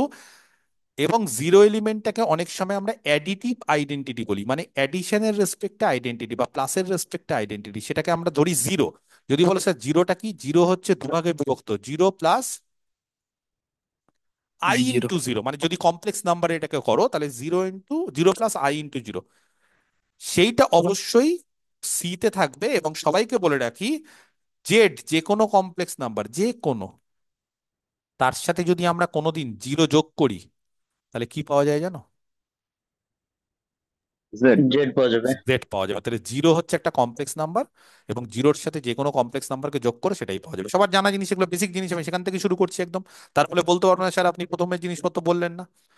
ফর ইচ, যে কোনো যদি এলিমেন্ট নিই বা যে কোনো কমপ্লেক্স নাম্বার যদি নিই, জেড সি থেকে যে কোনো একটা কমপ্লেক্স নাম্বার নিলাম, তার বলছে একটা অ্যাডিটিভ ইনভার্স পাওয়া যায়। হ্যাঁ, কি inverse? Additive inverse. Additive inverse মানে মাইনাস জেড অ্যাডিশনের রেসপেক্টে ইনভার্স। সেটা হচ্ছে মাইনাস জেড। কি বললাম? Minus Z. কোথায় থাকবে মাইনাস জেড? এটাকে নেগেটিভ হতে বলে। হ্যাঁ, নেগেটিভও বলতে পারো, একদম ঠিক বলেছো। জেড প্লাস মাইনাস জেড যোগ করলে কত হয় কে বলতে পারে? জিরো। জিরো। সবাই জানো এগুলো। আর 5 নম্বর, দুটো কমপ্লেক্স নাম্বার যদি আমি যোগ করি, z one plus Z two, আর যদি z two plus z one নিই, তাহলে বলছে তারা কি হয়? সমান। এই ইকুয়াল। যে প্রপার্টি, এই প্রপার্টিটাকে বলে কমিউটেটিভ। কমিউট করা মানে দুটো নাম্বারকে ইন্টারচেঞ্জ করতে পারো। আগে জেড ওয়ান আগে ছিল, এবার জেড টু কে আগে নাও, জেড ওয়ান কে পরে নাও, তাহলে বলছে তারা কমিউটেটিভ। এবং তার ফলে এখানে জেড প্লাস জিরোর জায়গায় যদি কেউ জিরো প্লাস জেড নাও, জেড। একই হবে। সেই জন্য আমি এখানে জেড প্লাস জিরো দিয়েছি, জিরো প্লাস জেড দেইনি। তুমি যদি দাও কোনো অসুবিধা নেই। এখানেও একই রকম ভাবে যদি আমি মাইনাস জেড প্লাস জেড করি, আগে আগে মাইনাস জেড নিই পরে জেড নিই, তাহলেও বলছে একই হয়ে যাবে, কারণ কমিউটেটিভ প্রপার্টি থেকে এই জিনিসটা হয়। বোঝা গেল? এইবার প্লাসের রেসপেক্টে যেরকম 5খানা প্রপার্টি হলো, সেরকম 5খানা প্রপার্টি আবার ডটের রেসপেক্টেও আছে। কি কি ডটের রেসপেক্টে? 1 নম্বর হচ্ছে দুটো কমপ্লেক্স নাম্বার যদি আমি নিই, জেড ওয়ান আর জেড টু, আগের বার দেখো 1 নম্বর প্রপার্টিটা খুব ভালো করে লক্ষ্য করো, দুটো কমপ্লেক্স নাম্বারের যোগফল কি হচ্ছিল? একটা কমপ্লেক্স। এবার বলছে দুটো কমপ্লেক্স নাম্বারের গুণফল একটা কমপ্লেক্স। এবার অনেকে কন্ট্রাডিক্ট করবে, বলবে স্যার আই একটা দুটো কমপ্লেক্স নাম্বার, তাদের গুণফল তো কমপ্লেক্স না। তো সবাইকে বলে রাখি, যারা রিয়াল তারা কিন্তু প্রত্যেকেই কমপ্লেক্স। যদি বলো কেন স্যার? কারণ মাইনাস ওয়ানকে লেখা যায় এইভাবে, মাইনাস ওয়ান আই আর আই গুণ করলে আই স্কোয়ার, আই স্কোয়ার মানে কত? Minus one. তাহলে মাইনাস ওয়ানকে minus one plus zero i লেখা যায়। তার ফলে মনে রাখবে, every real number is a কি? Complex number. Complex number. যে কোনো real complex number number. Complex number. আর যে কোনো কমপ্লেক্স নাম্বার কি রিয়াল না? অনেক কমপ্লেক্স নাম্বার রিয়াল না, যেমন আই কমপ্লেক্স কিন্তু রিয়াল না। কিন্তু যে কোনো রিয়াল হলে কমপ্লেক্স। মানে অ্যাকচুয়ালি ব্যাপারটা কি হয়, ন্যাচারাল নাম্বারের যে কোনো ন্যাচারাল নাম্বার ইন্টিজার, যে কোনো ইন্টিজার আবার র্যাশনাল নাম্বার, যে কোনো র্যাশনাল নাম্বার আবার রিয়াল নাম্বার, যে কোনো রিয়াল নাম্বার আবার কমপ্লেক্স নাম্বার। একদিকে ট্রু, উল্টো দিকটা নাও হতে পারে। তাহলে এই জিনিসগুলো সকলেরই জানা আছে, আমি পরে লিখিয়েও দেবো, চিন্তা নেই। নেক্সট 7 নম্বর প্রপার্টিটা কেউ বলতে পারবে? কার কার জানা আছে দেখি ডটের রেসপেক্টে? টু অ্যাসোসিয়েটিভ হবে ডাটা ডট। রেসপেক্টে। Associative, very good. তাহলে z one z into, one হ্যাঁ অ্যাসোসিয়েটিভ মানে জাস্ট ব্র্যাকেটটাকে কি করব? ইন্টারচেঞ্জ করব। তার মানে z one into z two dot z three is to z one dot z two into z three হয়ে গেল। 8 নম্বর, একদমই দেখো যেরকম অ্যাডিশনের রেসপেক্টে যে প্রপার্টি গুলো হচ্ছিল, সেগুলোই কিন্তু জাস্ট মাল্টিপ্লিকেশনের রেসপেক্টে হচ্ছে। তাহলে কেউ বলতে পারবে অ্যাডিশনের রেসপেক্টে এটা অ্যাডিটিভ আইডেন্টিটি ছিল, 3 নম্বর যে প্রপার্টি ছিল। এবার ডটের ওয়ান রেসপেক্টে কি হবে? One identity sir, one. হবে। মাল্টিপ্লিকেটিভ। এবার ওয়ান। মাল্টিপ্লিকেটিভ আইডেন্টিটিকে একদম আইডেন্টিটি বলে, মানে অ্যাডিটিভ আইডেন্টিটিটাকে বলে জিরো এলিমেন্ট। নামগুলো জানতে হবে, জিরো অ্যাডিটিভ আইডেন্টিটির বদলে থাকে জিরো। আর মাল্টিপ্লিকেটিভ আইডেন্টিটিটাকে বলা হয় আইডেন্টিটি, একদম পরিষ্কার আইডেন্টিটি। যদি বলো স্যার কোথাও আইডেন্টিটি বলা আছে, তাহলে কোন আইডেন্টিটি? আইডেন্টিটি বলা থাকলে মাল্টি। মানে মাল্টিপ্লিকেটিভ। আইডেন্টিটি মানে মাল্টিপ্লিকেটিভ। আর যদি বলো স্যার অ্যাডিটিভ আইডেন্টিটি, তাহলে ওটাকে অ্যাডিটিভ বলতে হবে, নাহলে জিরো বলতে হবে। তাহলে অ্যাডিটিভ আইডেন্টিটি মানে জিরো এলিমেন্ট, আর মাল্টিপ্লিকেটিভ আইডেন্টিটিটা হচ্ছে আইডেন্টিটি। সেই জন্য আমি কিন্তু একদম ডিরেক্টলি আইডেন্টিটি বললাম। সেই আইডেন্টিটিটা জানো কত হবে? ওয়ান। যদি বলো স্যার ওয়ান তো রিয়াল নাম্বার, তাহলে একটু আগে বললাম ওয়ানকে কিভাবে লেখা যায়? One plus zero I. Zero I. তার মানে যে কোনো রিয়াল নাম্বার হচ্ছে একটা কমপ্লেক্স নাম্বার, মনে রাখতে পারবে এটা? ওকে, তাহলে এই যে ওয়ান, সেই ওয়ানের সঙ্গে যে কোনো এলিমেন্টকে এবার কি করব? যোগ না গুণ? গুণ। গুণ করব, কারণ আমরা এবার মাল্টিপ্লিকেশন। কত হবে? জেড। ওটাই পাওয়া যাবে। জেড এর সঙ্গে যে কোনো এলিমেন্টকে যোগ করলে ওটাই, জেড এর সঙ্গে যে কোনো এলিমেন্টকে গুণ করলে ওটাই। 9 নম্বর প্রপার্টি, এই প্রপার্টিটা আমি প্রত্যেকবার স্টার দিই, কারণ আমি জানি অধিকাংশই ছাত্রছাত্রীরা এটা ভুল জানে বা ভুল বলে। কেউ বলতে পারবে? 4 নম্বর প্রপার্টি যা ছিল সেরকমই 9 নম্বর প্রপার্টি কি সেটা হবে? নন জিরো জেড এলিমেন্টের নট ইকুয়াল টু জিরো দিতে হবে। নেগেটিভ ইনভার্স থাকবে।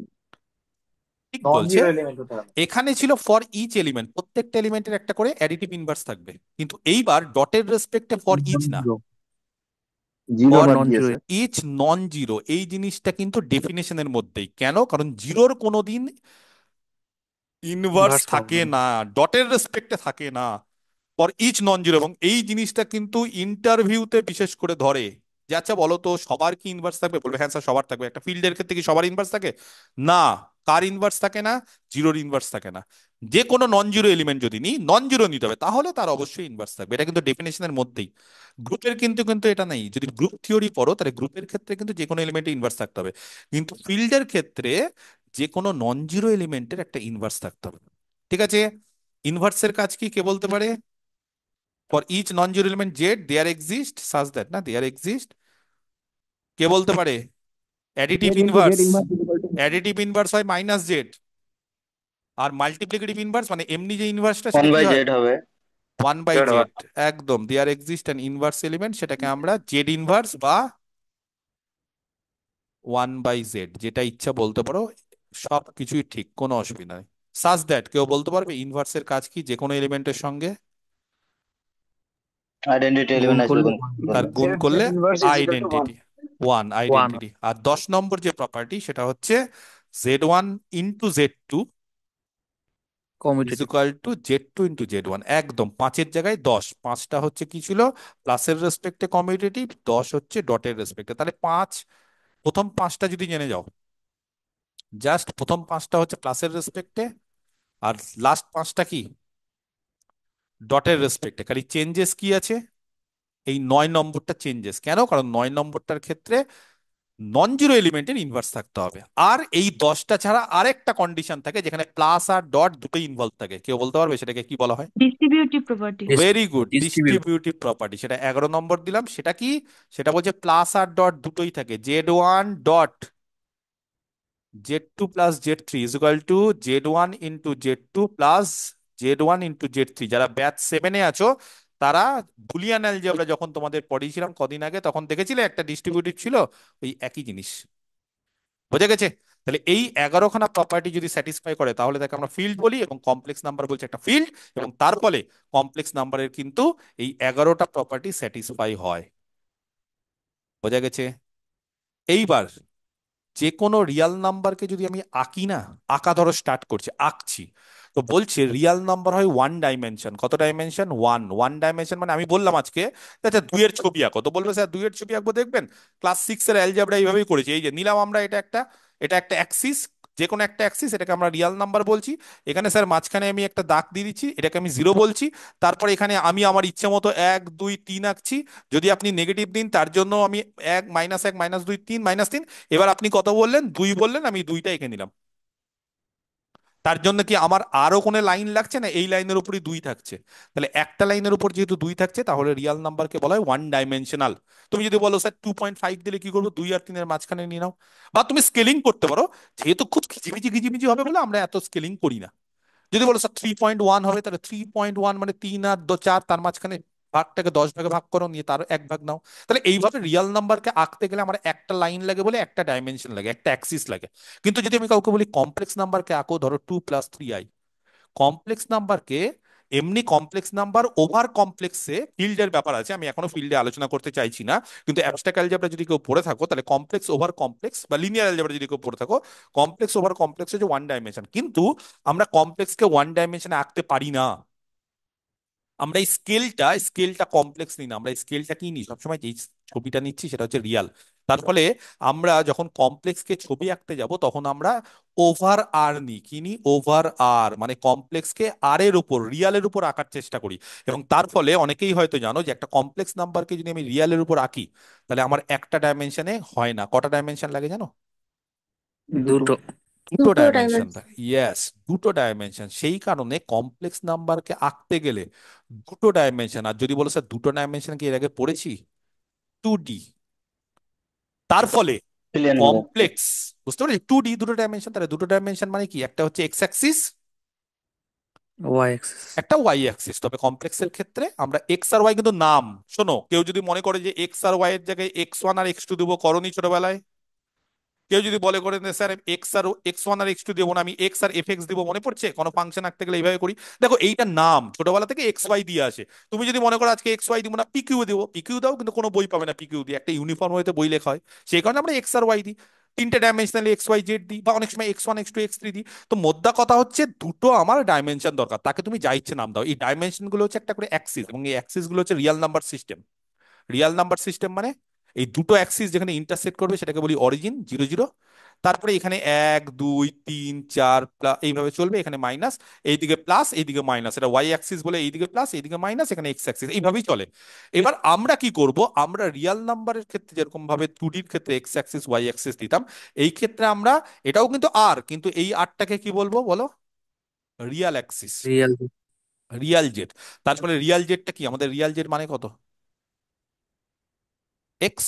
এক্স আর সেটা এক্স এক্স মানে এক্স কোথায় থাকে? আরে। আরে তার ফলে টেল। আলটিমেটলি রিয়ালি আমি আঁকলাম এখানে রিয়াল, তার মানে রিয়াল যখন আঁকবো তখন এটা স্কেলিং করে দেবো, 0 1 2, যেভাবে স্কেল করতে হয়।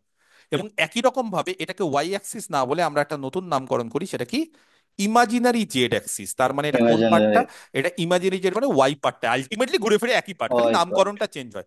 এবং সবাই কি বুঝতে পারলে, তাহলে এখানে যেহেতু দুটো অ্যাক্সিস আছে, তাহলে একটা কমপ্লেক্স নাম্বার ধরো আমি দিলাম, যে কোনো একটা কমপ্লেক্স নাম্বার দিলাম, ধরো আমি বললাম Z equal to x plus I Y. তাহলে জানো তাকে আঁকতে গেলে কি করতে হবে? তার রিয়াল পার্টটা কত? এক্স। X x. ধরো কমপ্লেক্স নাম্বারটা এইটা, এইটা ধরো জেড, সাপোজ এইটা হচ্ছে জেড প্লাস এক্স ওয়াই, বা আর টু উপরে রাখলাম, এইটা ধরো Z plus X Y, Z equal to x plus I Y. তাহলে এখান থেকে যেভাবে ছোটবেলা শিখেছি, আমরা কি করব, আমরা জাস্ট এখান থেকে একটা পারপেন্ডিকুলার টানবো রিয়াল অ্যাক্সিসের উপর, সরি, রিয়াল অ্যাক্সিসের উপর একটা পারপেন্ডিকুলার টানবো। তার ফলে কোনটা এক্স আর কোনটা ওয়াই হবে? নিচেরটা এক্স, নিচেরটা উপরে এক্স, লম্বা উপরটা একদম, ওয়াই। ওয়াই। এটা এক্স অ্যাক্সিস এক্স, আর এইটা হয়ে যাবে লম্বটা ওয়াই। ওয়াই। তার ফলে আমরা এই পয়েন্টটা হয়ে যাবে, এই দিকে রিয়াল পার্ট হচ্ছে এক্স, এই যে রিয়াল পার্ট দেখো এক্স, আর ইমাজিনারি পার্ট কিন্তু আই কে সঙ্গে নেব না, আই কিন্তু ইমাজিনারি করে দিচ্ছে ওটাকে, ওয়াইটাকে আই ইমাজিনারি করছে। কিন্তু যদি বলে ইমাজিনারি পার্ট কোনটা, তাহলে আই ওয়াই বলবো না, এটা কিন্তু অনেক ছাত্রছাত্রী ভুল করে। ইমাজিনারি পার্ট কোনটা, শুধু Y, only Y, not I Y, ভুল করবে না কিন্তু, এই ছোট ছোট জিনিসে কিন্তু ভুল করে কিন্তু অনেক ক্ষতি হয়ে যায়। রিয়াল পার্ট হচ্ছে এক্স, ইমাজিনারি পার্টটা হচ্ছে ওয়াই। তাহলে ইমাজিনারি কেন বলছি, আই এর সঙ্গে যুক্ত, এটা ইমাজিনারি। এবং অনেকে পরবর্তীকালে অ্যাকচুয়ালি এটা কি করে জানো, জিওমেট্রির সঙ্গে রিলেটেড। এবং জিওমেট্রির সঙ্গে কেন রিলেটেড, কারণ এটা আলটিমেটলি কোন জিওমেট্রি, 2D জিওমেট্রি। তার ফলে এই জেড, তাকে পরবর্তীকালে অনেকে বলে স্যার এটা তো এক্স কমা ওয়াই আকারেও লেখা যায়, এই যে এক্স আর ওয়াই। এবং সত্যিকারের এই যে কোনো কমপ্লেক্স নাম্বারকে, যেটা কার্টেসিয়ান ফর্ম, তাকে এইভাবে লেখা যায়, এক্স কমা ওয়াই, যেটা কিছুক্ষণ আগে একজন বলছিল স্যার এটা জিওমেট্রিক্যাল ফর্ম। সেটা বলতে পারো, দেখো বিভিন্ন বইতে বিভিন্ন রকমের ফর্ম থাকে, কিন্তু মেন কার্টেসিয়ান থেকেই এটা এসছে। কার্টেসিয়ান থেকেই সেটাকে, যেমন আমি যদি কাউকে বলি 2,3, তাহলে 2,3 কি কার্টেসিয়ান ফর্ম, তো কারোর কোঅর্ডিনেট ধরো 2,3, তাহলে এটা ধরো এক্স, এটা ওয়াই, কারোর কোঅর্ডিনেট 2,3, তাহলে সেটা 2,3 মানে কত, এই অব্দি 2, এটা 3, তার মানে এটা কার্টেসিয়ান। এক্স কমা ওয়াই এটা কার্টেসিয়ান, এক্স ওয়াই যেখানে ইনভলভ সেটা কার্টেসিয়ান। তার ফলে সেটাকে জিওমেট্রিক্যাল ফর্ম যদি বলো তো বলতে পারো, বিভিন্ন বইতে বিভিন্ন নাম থাকে, সেটা আমার খুব একটা জানা নেই কোথায় কোন বইতে আছে, কিন্তু আমরা নর্মালি এটাকে কার্টেসিয়ান ফর্ম বলেই চালিয়ে দিই, কোনো অসুবিধা নেই। এবং এইভাবে তুমি যে কোনো কমপ্লেক্স নাম্বার যদি আমি তোমাকে বলি, বা তোমাদেরকে যদি বলি যে ধরো 1 + i, তাহলে 1 + i মানে রিয়াল পার্ট কত? ওয়ান। 1। আর ওয়ান। তাহলে এইখানে একটা 1 নিয়ে নেবো, ধরো একটা স্কেল করবো, আর ইমাজিনারি পার্ট কত, আয়ের সঙ্গে যেটা থাকবে সেটা কত, 1। তার ফলে এইটা হয়ে যাবে ওয়ান ওয়ান। কমা ওয়ান বা 1 + i, ব্যাস পরিষ্কার হিসাব। এইভাবে আমরা যে কোনো কমপ্লেক্স নাম্বারকে আঁকতে পারি, কিন্তু সেটা আঁকার জন্য কটা ডাইমেনশন, কটা লাইন নিলাম? দুটো। দুটো। টু তার ফলে ডাইমেনশন। 2 ডাইমেনশন। যদি বলো sir complex number 2 dimension, over R, R এর উপর, মানে এটা আর এর উপর, আর ওভার সি হয় 1, কিন্তু ওভার সি আমরা ছবি আঁকতে পারি না, কারণ আমরা কমপ্লেক্সকে স্কেল করতে পারি না। যদি বলো স্যার কমপ্লেক্সকে কেন স্কেল করতে পারেন না, কারণ কমপ্লেক্সের ক্ষেত্রে একটা ইম্পর্টেন্ট প্রপার্টি হয় না, ল অফ ট্রাইকোটমি বলে একটা প্রপার্টি আছে, হ্যাঁ, ল অফ ট্রাইকোটমি, জেনে রাখবে, এগুলো ইন্টারভিউ লেভেলে খুব পড়ে। একটা প্রপার্টি আছে ল অফ ট্রাইকোটমি, ট্রাই মানে স্যার ওটাকে কি অর্ডার প্রপার্টি বলে? Order property. তিনটা। অর্ডার প্রপার্টি অনেকগুলো নিয়ে তিনটা তৈরি, property। অর্ডার প্রপার্টি অনেকগুলো নিয়ে তৈরি, অর্ডারের মধ্যে একটা হচ্ছে ল অফ ট্রাইকোটমি। আমার কথা বুঝতে পেরেছো? অর্ডার প্রপার্টি অনেকগুলোর মধ্যে আছে, মানে অনেকগুলো নিয়ে আছে, তার মধ্যে একটা হচ্ছে ল অফ ট্রাইকোটমি। যেমন ধরো সাপোজ একটু আগে যেমন বললাম যে ফিল্ডের মধ্যে কটা প্রপার্টি আছে? 11টা। 11টা বা অ্যালজেব্রিক প্রপার্টি, এগুলোকে অ্যালজেব্রিক প্রপার্টি বলে। অ্যালজেব্রিক প্রপার্টি বা প্রপার্টিজ বললে আরো বেস্ট, প্রপার্টিজ, হ্যাঁ, কারণ অনেকগুলো তো প্রপার্টিজ। যাই হোক, এই ছোট ছোট জিনিসপত্রগুলো এগুলো ঠিক করে নিতে হবে একটু। প্রপার্টিজ, তো এই অ্যালজেব্রিক প্রপার্টিজ যদি আমি বলি স্যার প্রথমটাকে অ্যালজেব্রিক, হ্যাঁ অবশ্যই, কিন্তু অ্যালজেব্রিক টোটাল কিন্তু 11টা প্রপার্টি দিয়ে। সিমিলারলি এটাও একটা অর্ডার প্রপার্টি, কিন্তু টোটাল অর্ডার প্রপার্টি আছে 4খানা। তো ল অফ ট্রাইকোটমি এই যে প্রপার্টিটা, সেটা কি, সেটা বলছে কমপ্লেক্স হোল্ড করে না। সেটা কে হোল্ড করে? Real number. তাহলে কেন কমপ্লেক্সে বলছেন? কারণ কমপ্লেক্স হোল্ড করে না বলে অনেক কিছু হয় না কমপ্লেক্সে। ল অফ ট্রাইকোটমি কি বলছে? যে কোনো একটা কমপ্লেক্স নাম্বার, রিয়াল নাম্বার যদি আমরা নিই, সাপোজ এ একটা রিয়াল নাম্বার, আর এ আছে, তাহলে আইদার, জানো কেউ বলতে পারবে? শূন্যর থেকে এই বড় এ হলে এটা সেটা গ্রেটার দেন জিরো, গ্রেটার এ দ্যান ইকুয়াল টু জিরো, এ জিরো, গ্রেটার আর এ দেন জিরো। হয় এই এ তিনটা পজিটিভ পদ্ধতি। হবে, না হলে এ জিরো হবে, না হলে এ নেগেটিভ হবে। তিনটার মধ্যে একটা না একটা নেগেটিভ হবে। হবে। এবার যদি বলো স্যার এটা তো কমপ্লেক্স হবে, সত্যি কমপ্লেক্স এটা হয়? হবে আই, আই হবে না কমপ্লেক্সে। না। কমপ্লেক্সে ল অফ ট্রাইকোটমি, হ্যাঁ, বা এটাকে এইভাবে বলা যায়, দুটো কমপ্লেক্স নাম্বার নিয়েও বলা যায়, দুটো কমপ্লেক্স নাম্বার, দুটো রিয়াল নাম্বার নিয়েও বলা যায়, বা এইভাবেও বলা যায় যে এ আর বি যদি দুটো রিয়াল নাম্বার হয়, এভাবে বলা যায়, হ্যাঁ, মানে দুভাবেই বলা যায়। এ আর বি যদি দুটো বড় রিয়াল হোক নাম্বার হয়, দিয়ে বলতে এটা ইয়েস ছোট হবে ঠিক না। বলছো, তাহলে দেন আইদার, মানে তাদের মধ্যে একটা রিলেশন, এই রিলেশনটাকে বলে অর্ডার রিলেশন। অর্ডার মানে কেউ কারোর থেকে বড়, কেউ কারোর থেকে পজিটিভ, কেউ কারোর থেকে নেগেটিভ, কেউ কারোর থেকে ছোট, এই জিনিসগুলো রিয়াল নাম্বার স্যাটিসফাই করে বা রিয়াল নাম্বারের ক্ষেত্রে দেখা যায়। কিন্তু কমপ্লেক্স নাম্বারের ক্ষেত্রে ল অফ ট্রাইকোটমি হোল্ড করে না। যদি বলো স্যার ল অফ ট্রাইকোটমি হোল্ড করে না, মানে ইয়েস, যে কোনো কমপ্লেক্স নাম্বারকে তুমি বলতে পারবে না সেটা সবসময় পজিটিভ বা জিরো বা বরাবর। নেগেটিভ হবে। যদি বলো স্যার এক্সাম্পল দিন একটা, আই, ধরো একটা কমপ্লেক্স নাম্বার দিলাম আই, কে বলতে পারে আই কি পজিটিভ? যদি বলো হ্যাঁ স্যার,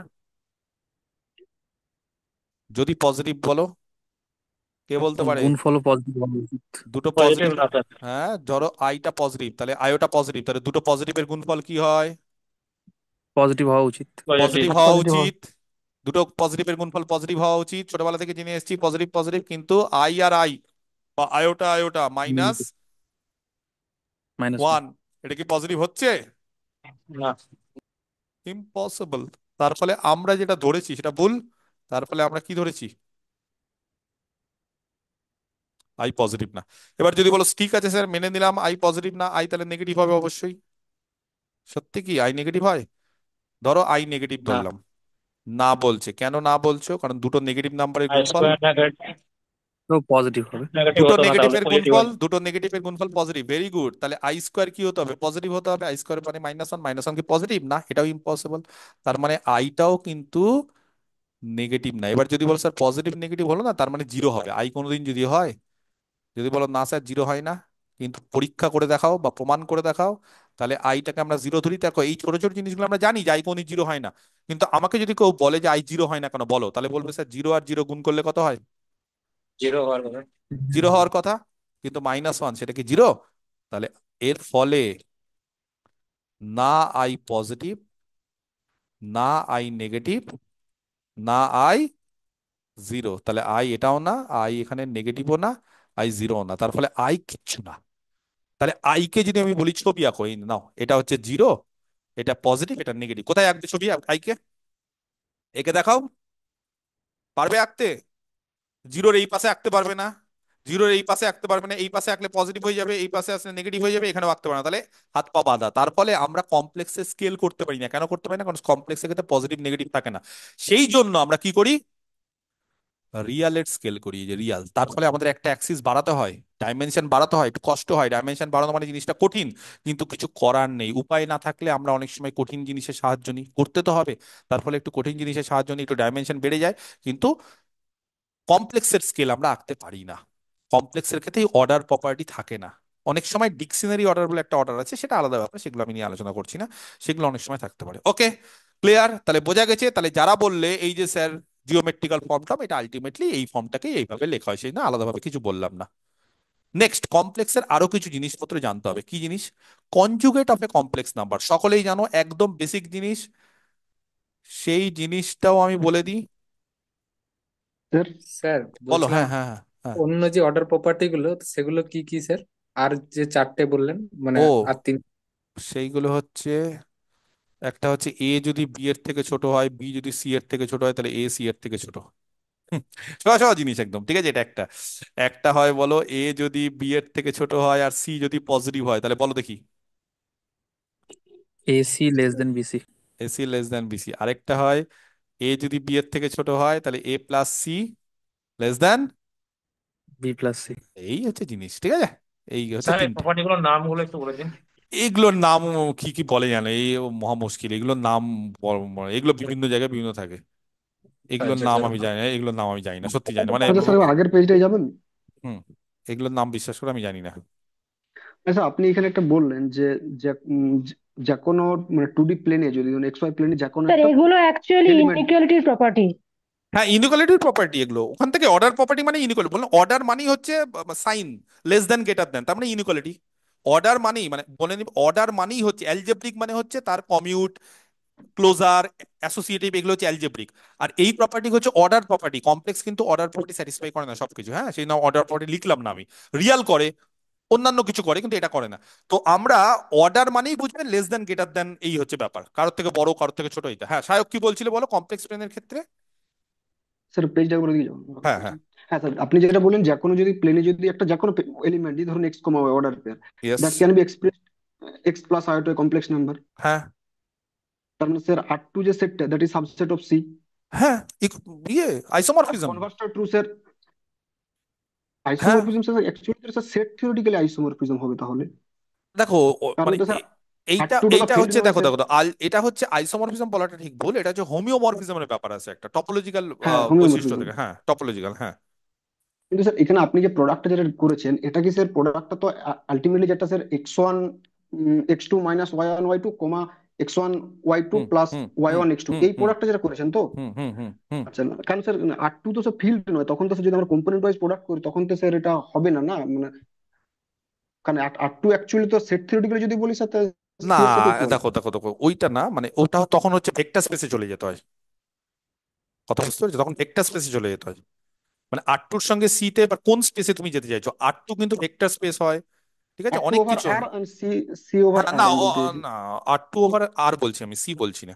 কারণ কোনোদিন কোনো মানে রিয়াল মানে ওইগুলো যাই হোক, মানে আমি ভেক্টর স্পেসের ক্ষেত্রে বলছি আর টু আর সি কিন্তু একই হয়ে যাবে। ডাইমেনশন, যেহেতু আমি ডাইমেনশনে আসছি না এখানে, আমি কিন্তু কিন্তু এখানে স্যার আর ডাইমেনশনে টু, আসছি। হুম। আমি স্যার একটা কোশ্চেন বলছি যে স্যার আর টু আর সি আপনি যেটা বলছেন ইকুয়াল হবে, ওটা তো sir actually sir set theory equal হবে, কারণ ভেক্টর স্পেস হতে গেলে অবশ্যই স্যার মাস্ট বি ফিল্ড হতেই হবে।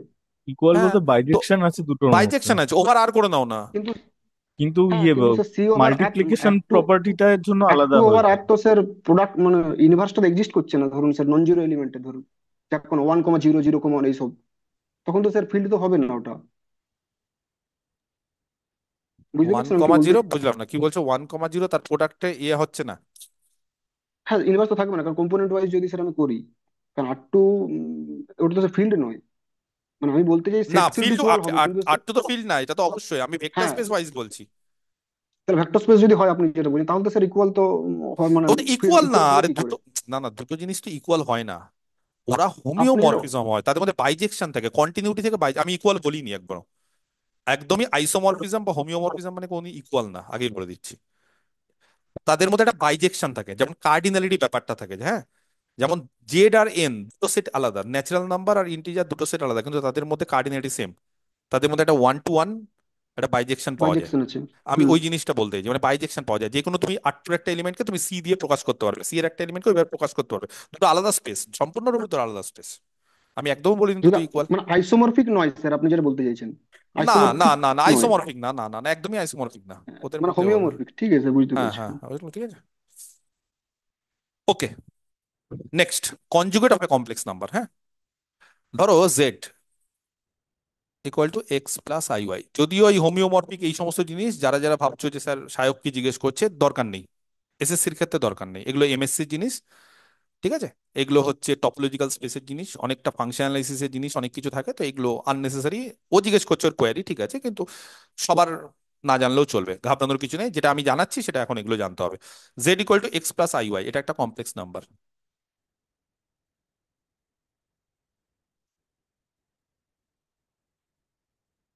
ঠিক আছে। আচ্ছা, দ্য কনজুগেট অফ জেড, একদম সহজ জিনিস, কিন্তু আজকে সব সহজ জিনিস দিয়ে শুরু করছি প্রথম দিন, তার ফলে বুঝতেই পারছো খুব একটা অসুবিধা হবে না এবং সব জানা জিনিস। কনজুগেট অফ জেড কি দিয়ে ডিনোট করা হয় কে বলতে পারে? Minus Z Z, bar. Z bar. Z bar, yes, and is defined by X minus I Y. X minus I Y. Actually conjugate of Z আমরা ডিফাইন করি জেড বার, সেটা হচ্ছে এক্স মাইনাস আই ওয়াই, কিন্তু ultimately যদি geometrical তার interpretation খুঁজি, geometrically এটা কি হয় জানো? মিরর ইমেজ মানে mirror point sir, under yes yes yes, ঠিক ঠিক ঠিক ঠিক, জিওমেট্রিক্যালি লিনিয়ার রিফ্লেকশন, একদম F of x reflection. Mirror z image. Bar হচ্ছে ইজ দ্য রিফ্লেকশন, কিন্তু কার রেসপেক্টে? মিররটা কি এক্স অ্যাক্সিস না ওয়াই অ্যাক্সিস সেটা বলতে হবে, মানে রিয়াল না এক্স ইমাজিনারি। রিয়েল। হ্যাঁ মানে এই জিনিসটা জানতে হবে যে রিফ্লেকশন অফ জেড, কিন্তু অ্যাবাউট, হ্যাঁ কারণ মিরর তুমি কোথায় রাখবে সেটা হচ্ছে খুব ইম্পর্টেন্ট, শুধু রিফ্লেকশন বলে কিন্তু 100% ঠিক না। About the real axis, real অ্যাক্সিসটাকে যদি মিরর হিসেবে আমরা ট্রিট করি, একটা আয়না হিসাবে, তাহলে বলছে জেড এর ইমেজ বা জেড এর রিফ্লেকশনটাই হচ্ছে জেড বার। কিরকম বিষয়টা? একদম সিম্পল জিনিস। এটা হচ্ছে আমার রিয়াল অ্যাক্সিস, তাহলে এবার কিন্তু আমি যখনই ছবি আঁকবো তখনই কিন্তু সব কমপ্লেক্স নাম্বার 2 ডাইমেনশনে। তাহলে আশা করি বুঝতে পেরেছো কমপ্লেক্স নাম্বারটা কি। তাহলে এইটা হচ্ছে রিয়াল জেড, এটা ইমাজিনারি জেড। যে কোনো একটা পয়েন্ট আমরা নেব, যে কোনো, সাপোজ এই পয়েন্টটা নিলাম, এটা হচ্ছে জেড, এটাকে আমরা বললাম এক্স প্লাস আই ওয়াই। তাহলে জেড যেটা এক্স প্লাস আই ওয়াই, তাহলে কোনটা আমাদের এক্স? আমি যদি এখান থেকে একটা চট করে ছবি এঁকে দিই, পারপেন্ডিকুলার তৈরি করি, তাহলে কোনটা এক্স কোনটা ওয়াই? এই দূরত্বটা কত? এক্স। এক্স। তাহলে জেড, এক্স তাহলে এইটাকে এইভাবে লেখা যায়, তাহলে এইটা এক্স এইটা ওয়াই। এবার তার কনজুগেট কি হবে জানো? কে বলতে পারে? তার conjugate X minus I Y. I Y. তাহলে ছবি যদি আঁকি তাহলে কি হবে? জাস্ট এক্স তো একই থাকছে, নিচে ওয়াইটা মাইনাস ওয়াই নিচের দিকে চলে ওয়াইটা খালি নিচের দিকে চলে যাবে। একদম, তাহলে এইটা হয়ে যাবে Z bar X minus I Y, যেটাকে আমরা পরবর্তীকালে এইভাবে লিখতে পারি এক্স কমা মাইনাস ওয়াই। তার মানে এক্সটা একই আছে, ওয়াই এখানে প্লাস ওয়াই ছিল, এখানে মাইনাস ওয়াই চলে আসলো। জাস্ট মিরর ইমেজ, আর কিচ্ছু না। বুঝে গেছে? তাহলে এইভাবে আমরা যে কোনো কমপ্লেক্স নাম্বারের কনজুগেট বের করতে পারি। এই কনজুগেটের কিছু কিছু প্রপার্টিজ আছে। কি কি প্রপার্টিজ ছোট ছোট করে বলে দিই, এগুলো কিন্তু সব ফর্মুলাগুলো মাথায় রাখতে হবে, এগুলো কিন্তু অঙ্ক করতে কাজে লাগবে। এসএসসি, মাদ্রাসা, পিএসসি এগুলো থেকেই বেশি কোশ্চিন আসে। 1 নম্বর, নাম্বার 1, Z1 আর Z2 যদি দুটো কমপ্লেক্স নাম্বার হয় তাহলে তার হোল কনজুগেট, সবার জানা ছোটবেলার জিনিস, একদম 11-এর জিনিস। Z one plus Z two. Separate. Z1 conjugate plus Z2 conjugate, যদি বলো স্যার কি করে, যে কোনো দুটো এক্সাম্পল নিয়ে দেখবে, এটা করলেই হয়ে যাবে, বা এটা এমনিও থিওরিটিক্যালি প্রমাণ করা যায়। যাই হোক, ওই সমস্ত প্রমাণে যেতে গেলে সময় নষ্ট, তাহলে যে কোনো দুটো কমপ্লেক্স নাম্বারকে যোগ করে কনজুগেট নাও, আর আলাদা আলাদা করে কনজুগেট নিয়ে যোগ করে একই হবে। যদি বিয়োগ করি একই, যদি গুণ করি একই। Z1 conjugate dot Z2 conjugate. যদি ভাগ করি, হ্যাঁ ভাগ করতে গেলে নিচেরটা নন জিরো হতে হবে, আগেই বলে দিচ্ছি। Z two. তাহলে Z1 bar Z two bar. By Z2 bar, যেখানে বলে দিতে হবে Z2টা অবশ্যই কি হবে, নন জিরো। ক্লিয়ার? 4 নম্বর, কোনো কমপ্লেক্স নাম্বারের কনজুগেট করার পর তার আবার কনজুগেট, বুঝলে না? Z, Z. জেড আসবে। এই যে কনজেক্স, হ্যাঁ কমপ্লেক্সের কনজুগেট, তাহলে এইটা হচ্ছে তার ইমেজ, তার আবার মিরর ইমেজ, তার আবার রিফ্লেকশন, একই চলে আসবে। নাম্বার 5, খুব ভাইটাল জিনিস, সেটা হচ্ছে রিয়াল জেড যেটা আছে না, সেটা হচ্ছে z plus z bar by 2, জানা আছে সবার? জেড মানে কত? X plus I Y. X plus I y. Z bar মানে এক্স মাইনাস আই ওয়াই, যোগ করে দাও, কত হচ্ছে 2x। জেড প্লাস জেড বার কত হচ্ছে 2x, হবে কি হবে না? তাহলে এক্স কত? By okay, two. তাহলে এটাই তো রিয়াল। কে বলতে পারে imaginary Z? Z minus Z bar by two. না, বাই 2 জেড না, এই যে ভুল মাইনাস জেড করে বার বাই ভুল টু করে আই, টু আই। ওয়াই, এই যে এই টু জিনিসগুলো আই, ভুল টু করা আই। যাবে না। ওয়াই যদি নাও তাহলে জেড মাইনাস জেড বার, কারণ তো আই ওয়াই এর সঙ্গে আই আছে, সেই জন্য বাই 2i। যাই হোক, এই ছোট ছোট ভুলগুলো কিন্তু ছাত্রছাত্রীরা করে, এগুলো কিন্তু করা যাবে না। ঠিক আছে? ক্লিয়ার কি ক্লিয়ার না? পরিষ্কার কি পরিষ্কার না? নেক্সট, আরেকটা যেটা বিষয় আছে কমপ্লেক্স নাম্বারের ক্ষেত্রে, সেটা হচ্ছে মডিউলাস। প্রত্যেকেই জানো, আমি তাও একটু বলে দিতে চাই কারণ প্রথমের বেসিক জিনিসগুলো আমি ক্লিয়ার করে দিতে চাই। কারোর যদি কোনো অসুবিধা থাকে তাহলে সেটা আর থাকবে না, এই কারণে। আর যাদের যাদের সমস্যা নেই, যারা সব জানো, তাদের ভালো, আরেকবার করে জাস্ট রিভিশন হয়ে যাচ্ছে, বললে একবার করে রিভিশন হয়ে যায়। Modulus of a complex number, কোনো একটা কমপ্লেক্স নাম্বারের মডিউলাস, ধরো জেড হচ্ছে একটা কমপ্লেক্স নাম্বার, তাকে কার্টেসিয়ান ফর্মে লিখলাম এক্স প্লাস আই ওয়াই,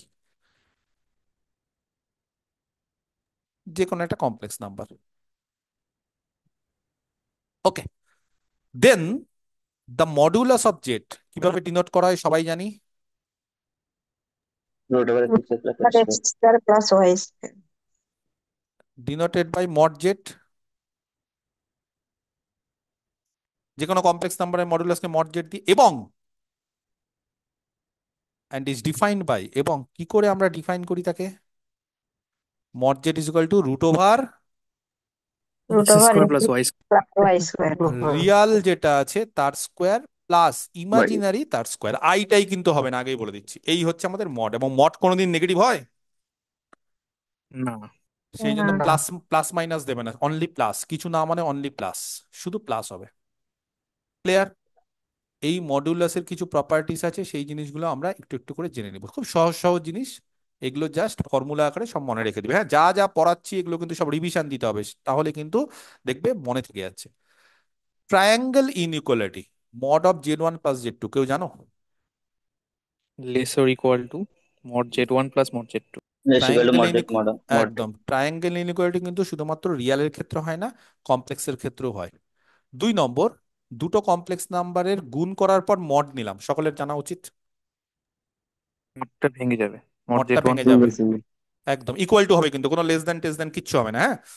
3 নম্বর, number 3, mod of Z one minus z two, এটা অনেকেই ভুল করে, মনে রাখবে less than equal to Greater এটাও, than না গেটার দেন না, লেস দেনই হবে। z1 হ্যাঁ, plus হ্যাঁ, z2 এটাই হবে। আর mod of 4 z1 number, plus mod of z2. আরেকটা অঙ্কের ক্ষেত্রে খুব কাজে লাগে, সেটা হচ্ছে mod z one minus mod z two তার whole mod,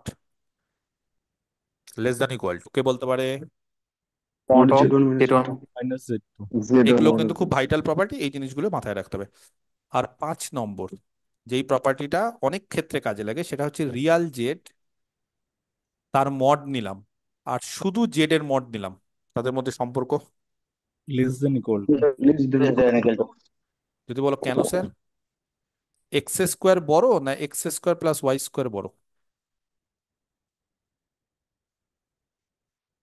x square plus y square টা যদি ওয়াই 0 হয়ে যায়, সমান হয়ে যাবে। ইকুয়াল হয়ে যাবে। ইকুয়াল। equal হয়। এবার রুট করো, রুট করা মানে প্লাস মাইনাস এক্স, তার বদলে জানো আমরা ছোটবেলা থেকে এটা প্লাস মাইনাস এক্স যেটা করি, সেটাকে আমরা কিভাবে লিখতে পারি? Mod mod x. x এবার প্লাস মাইনাস এক, মড নিয়ে নেওয়া মানে একদিকে প্লাস মাইনাস নিয়ে নিলাম, তাহলে একদিকে প্লাস মাইনাস নিয়ে নেওয়া মানে আর এই দিকে প্লাস মাইনাস নেওয়ার কোনো দরকার নেই। যদি বলো কেন, কারণ আমি যদি বলি x equal to plus minus two বা plus minus x equal to two, তাহলে কি একই না আলাদা এরা? একই। একই। একই। আমরা কোনোদিন একই। এভাবে নিই plus minus x equal to plus minus two, নেই না, কারণ আলটিমেটলি এক্স এর দুটো মানে একটা প্লাস একটা মাইনাস, বা এখান থেকেও এক্স এর দুটো মানে একটা প্লাস একটা মাইনাস, তাহলে যে কোনো একটা দিকে প্লাস মাইনাস বসাবো। তার বদলে যদি এখানে মডটা তুলে দিই, আমরা যদি এখানে বলি যে প্লাস মাইনাস এক্স এর জায়গায় mod X equal to two, একই না আলাদা? একই জিনিস, মড মানে প্লাসও হতে পারে মাইনাসও হতে পারে। বা এখানে মডটা তুলে দিয়ে বললাম X equal to mod two, plus minus তুলে দিলাম, তাহলে এক্স প্লাস টু হতে পারে মাইনাস টু হতে পারে। তার ফলে আমরা প্লাস মাইনাসের জায়গায় মড ইউজ করতে পারি, এবং এখানে আমরা যদি বলো স্যার এখানে কেন প্লাস মাইনাস ইউজ করলেন না, রুট করলেন, কারণ একবার প্লাস মাইনাস করলে আরেকবার করার দরকার নেই। বোঝা গেছে? কে বলতে পারে এক্স এর মান কি রিয়াল z জেড? আর একটু আগেই তোমাদের মধ্যে কেউ একজন বললে স্যার মড জেড মানে কত? root root over x square y square. হয়ে গেল। সিমিলারলি যদি আমি কাউকে ইমাজিনারি জেড এর mod less than equal to mod Z দেখাতে বলি, পারবে? হ্যাঁ স্যার। কি করে? এখানে যেরকম ভাবে এক্স স্কোয়ার দেখালাম, ওখানে কি হয়ে যাবে? Y square y less than square equal to y x square plus. একদম, y square less than equal to এটা হয়ে যাবে। বোঝা গেছে? পরিষ্কার কি পরিষ্কার না? ক্লিয়ার কি ক্লিয়ার না? আচ্ছা, এইবার এই যে মডিউলাস, এই মডিউলাসটা আলটিমেটলি কি জানো, আমি এই ছবিতে এঁকে নিচ্ছি তাহলে সুবিধা হবে। বলছি যে কোনো একটা কমপ্লেক্স নাম্বার নিলে জেড ছবি আঁকলে তার মড মানে জানো, অরিজিন থেকে তার ডিস্টেন্সটা। Distance ডিস্টেন্সটা, ব্যাস পয়েন্টের এই হচ্ছে ডিস্টেন্স। একদম 2D জিওমেট্রি। যদি বলো স্যার কি করে বলছেন 2D জিওমেট্রি, 0 0 থেকে যদি এটাকে আমি এক্স কমা ওয়াই আকারে লিখি, তাদের মধ্যে দূরত্ব কি, 0 0 আর এক্স ওয়াই, তাদের মধ্যে দূরত্ব root over x square plus Y square. X minus zero তার হোল স্কোয়ার, মানে x square plus Y square. তাহলে এক্স স্কোয়ার প্লাস ওয়াই স্কোয়ারটা তো মড জেড। তার মানে আলটিমেটলি যদি বলো স্যার জিওমেট্রিক্যাল অ্যাপ্রোচটা বলুন, আমি কিন্তু প্রত্যেকটা জিনিসের জিওমেট্রিক্যাল অ্যাপ্রোচ বলছি। কমপ্লেক্স নাম্বারের বললাম, তার মডুলাস কি, তার কনজুগেট কি, সব। তাহলে মডুলাস কি, মডুলাস আর কিছুই না, যে কোনো কমপ্লেক্স নাম্বার ছবি আঁকো, তাকে পয়েন্ট আকারে নাও, অরিজিন থেকে তার দূরত্ব, ব্যাস শর্টেজ ডিস্টেন্স বা যে দূরত্বটা হচ্ছে আমরা নিই নর্মালি, সেটাই হচ্ছে তার মডুলাস। ক্লিয়ার? তাহলে মড মানে হচ্ছে আর কিছুই না, অরিজিন থেকে দূরত্ব। আসছি এবার আস্তে আস্তে পোলারে আসছি, কিন্তু পোলারে আসার আগে আমি একটা অঙ্ক দিচ্ছি, এই অঙ্কটা করো। তাহলে অঙ্ক কিন্তু আমি এর আগেও বলেছি, থিওরি আর প্র্যাকটিস সব সাইমালটেনিয়াসলি চলবে। এরকম না যে আগে থিওরি করিয়ে গেলাম সব বোর হয়ে গেলে, ওরকম না। থিওরিও চলবে, থিওরি রিলেটেড অঙ্ক চলবে, তারপর তো শেষ হয়ে গেলে আবার চলবে অনেক কিছু। একটা অঙ্ক দিচ্ছি খুব সুন্দর, আমার খুব ফেভারিট অঙ্ক, পরীক্ষায় খুব আসে। জেড একটা কমপ্লেক্স নাম্বার। যারা পারবে আমাকে হেল্প করো, হেল্প মানে জানতে চাই কিরকম পারছো না পারছো। আর যারা পারবে না বা যারা ভুলে গেছো তারা দেখে নাও, তাতে কোনো লজ্জার কিছু নেই, তারপর রিভিশন দাও, তারপর তুমিও পারবে। জেড হচ্ছে একটা complex number satisfying the condition. Z এই কন্ডিশনটা স্যাটিসফাই করছে। কি কন্ডিশন? মড অফ, এই ধরনের কোশ্চিন খুব আসে যে কোনো কম্পিটিটিভ এক্সামে, হ্যাঁ। ডেটা চেঞ্জ করে দিতে পারে, সেই জন্য মুখস্থ করে যাবে না। মুখস্থ করলে কিন্তু ডেটা চেঞ্জ হলে ওই উত্তরটা লিখে আসবে, ভুলভাল হয়ে যাবে। তার ফলে প্যাটার্নটা শিখে নাও, কিভাবে করতে হয় সেটা শিখে নাও। যদি মুখস্থ করতে পারো তোমার ব্যাপার, কিন্তু ডেটা চেঞ্জ হলে তখন কিন্তু বিপদে পড়ে যাবে। Mod of Z minus 3/z is equal two 2। তাহলে বলছে ফাইন্ড দ্য গ্রেটেস্ট, দেখলে, গ্রেটেস্ট বা ম্যাক্সিমাম মিনিমাম এইগুলো শুধুমাত্র ইনইকুয়ালিটিতে নাই, যে কোনো জিনিসেই আছে। তাহলে এইগুলো যদি না পড়ো তাহলে খুব সমস্যা। And the least value of mod z, তাহলে গ্রেটেস্ট অ্যান্ড দ্য লিস্ট কে বলতে পারে? গ্রেটেস্ট মানে ম্যাক্সিমাম, আর লিস্ট মানে কি, বা স্মলেস্ট মানে মিনিমাম। মিনিমাম। মিনিমাম। কার? মড জেড এর। যার গ্রেটেস্ট বা লিস্ট বলেছে সেটা বের করব কি, with the help of this condition. তাহলে এই যে কন্ডিশনটা, সেটাকে ইউজ করার আগে আমরা ছোট করার জন্য মড জেডটাকে ধরে নিই আর। এমনি একটা নাম ধরছি, তুমি যদি বলো স্যার এক্স ধরবো, ধরতে পারো, কি আছে, আমি আর ধরলাম। নর্মালি এটা পোলার ফর্মের সঙ্গে রিলেটেড, এখনো যেহেতু পোলার ফর্ম বলিনি সেই কারণে কিছু বলছি না, কিন্তু মড জেড তাকে আমরা আর হিসেবে ট্রিট করি বেশিরভাগ ক্ষেত্রে, যারা যারা জানে তারা বুঝতে পারে। বলো সৌরভ। আচ্ছা 4 নম্বর প্রপার্টিটার থেকে হবে এটা। হুম। হ্যাঁ, তাহলে 4 নম্বরটা ইউজ করে হয়। ইয়েস, ঠিক বলেছো। তাহলে এইটা যারা মনে আছে, দেখছো সবকিছু মনে আছে, তাহলে তারা পারবে, কোনো অসুবিধা নেই। কি করব আমরা, আমরা এই যে প্রপার্টিটা 4 নম্বর, ভেরি গুড। এই প্রপার্টি গুলো কিন্তু এমনি এমনি দিলাম না, সব কিছুর কারণ আছে। প্রত্যেকটা প্রপার্টি কিন্তু কাজে লাগাবো আমরা কোথাও না কোথাও। এই যে Z1 আর Z2, তাদের ইন্ডিভিজুয়ালি মড না করে এখানে Z1টাকে ধরলাম মড জেড, আর Z2টাকে ধরলাম মড অফ 3/z। ক্লিয়ার? বোঝা গেছে? এইবার, ওহো, মডের ক্ষেত্রে একটা জিনিস এখানে বলিনি গো, বলে দেবো। মড অফ Z1/Z2 কত হবে জানো? Mod Z1 by mod Z2। Provided Z2 not equals to Z2 0. মানে নিচে জিরো হওয়া যাবে না, সোজা কথা। যাই হোক, তাহলে এইটা 3/z, এই যে, হ্যাঁ বলো। এটাকে অন্যভাবে যদি করতাম, mod Z equal to mod of Z minus 3/z plus 3/z, হ্যাঁ দিয়ে করা যায়, letter equals to mod Z mod of Z minus 3/z। Answer পেলেই হবে। তুমি করে দেখো না, তোমার মতো করে করে দেখো। ইনইকুয়ালিটি তিনটা ইউজ করলেও তো হবে, ইনইকুয়ালিটি তুমি তিন যে তুমি করে দেখো, করে যদি অ্যান্সার পাও তাহলে হয়ে যাবে, সোজা কথা। এইভাবে করলে অ্যান্সারটা পাওয়া যায়। তুমি যদি অন্যভাবে করো, তুমি করতে পারো, আমাকে দেখিয়ে ছবি তুলে, কোনো অসুবিধা নেই, আমি সেটাকে মেনে নেবো, ঠিক আছে। খালি অ্যান্সারটা দেখো ঠিকঠাক মিলছে না, তুমি করো না নিজে থেকে। Z1 এর মড মাইনাস Z2 এর মড, এই যে যেটা less than equal two Z1 minus Z2, মানে এটাকে আমরা Z1 এটাকে Z2 ধরেছি, হয়েছে। তাহলে Z মাইনাস 3/z। কেন আমি মাইনাস দিতে চাইছি, কেন প্লাস দিতে চাইছি না, কারণ আমার এই মানটা জানা আছে। ওকে, আমার এই মানটা নোন, সেই কারণে আমি এই ইনইকুয়ালিটিটা চাইছি। এবার তুমি যদি অন্য কোনো উপায় করতে পারো, দেখো অঙ্ক তো আর একটা প্রসেস হয় না, অঙ্কের হাজারটা প্রসেস হয়, কিন্তু একটা পদ্ধতিতে অঙ্ক করার বিশ্বাসী আমি না।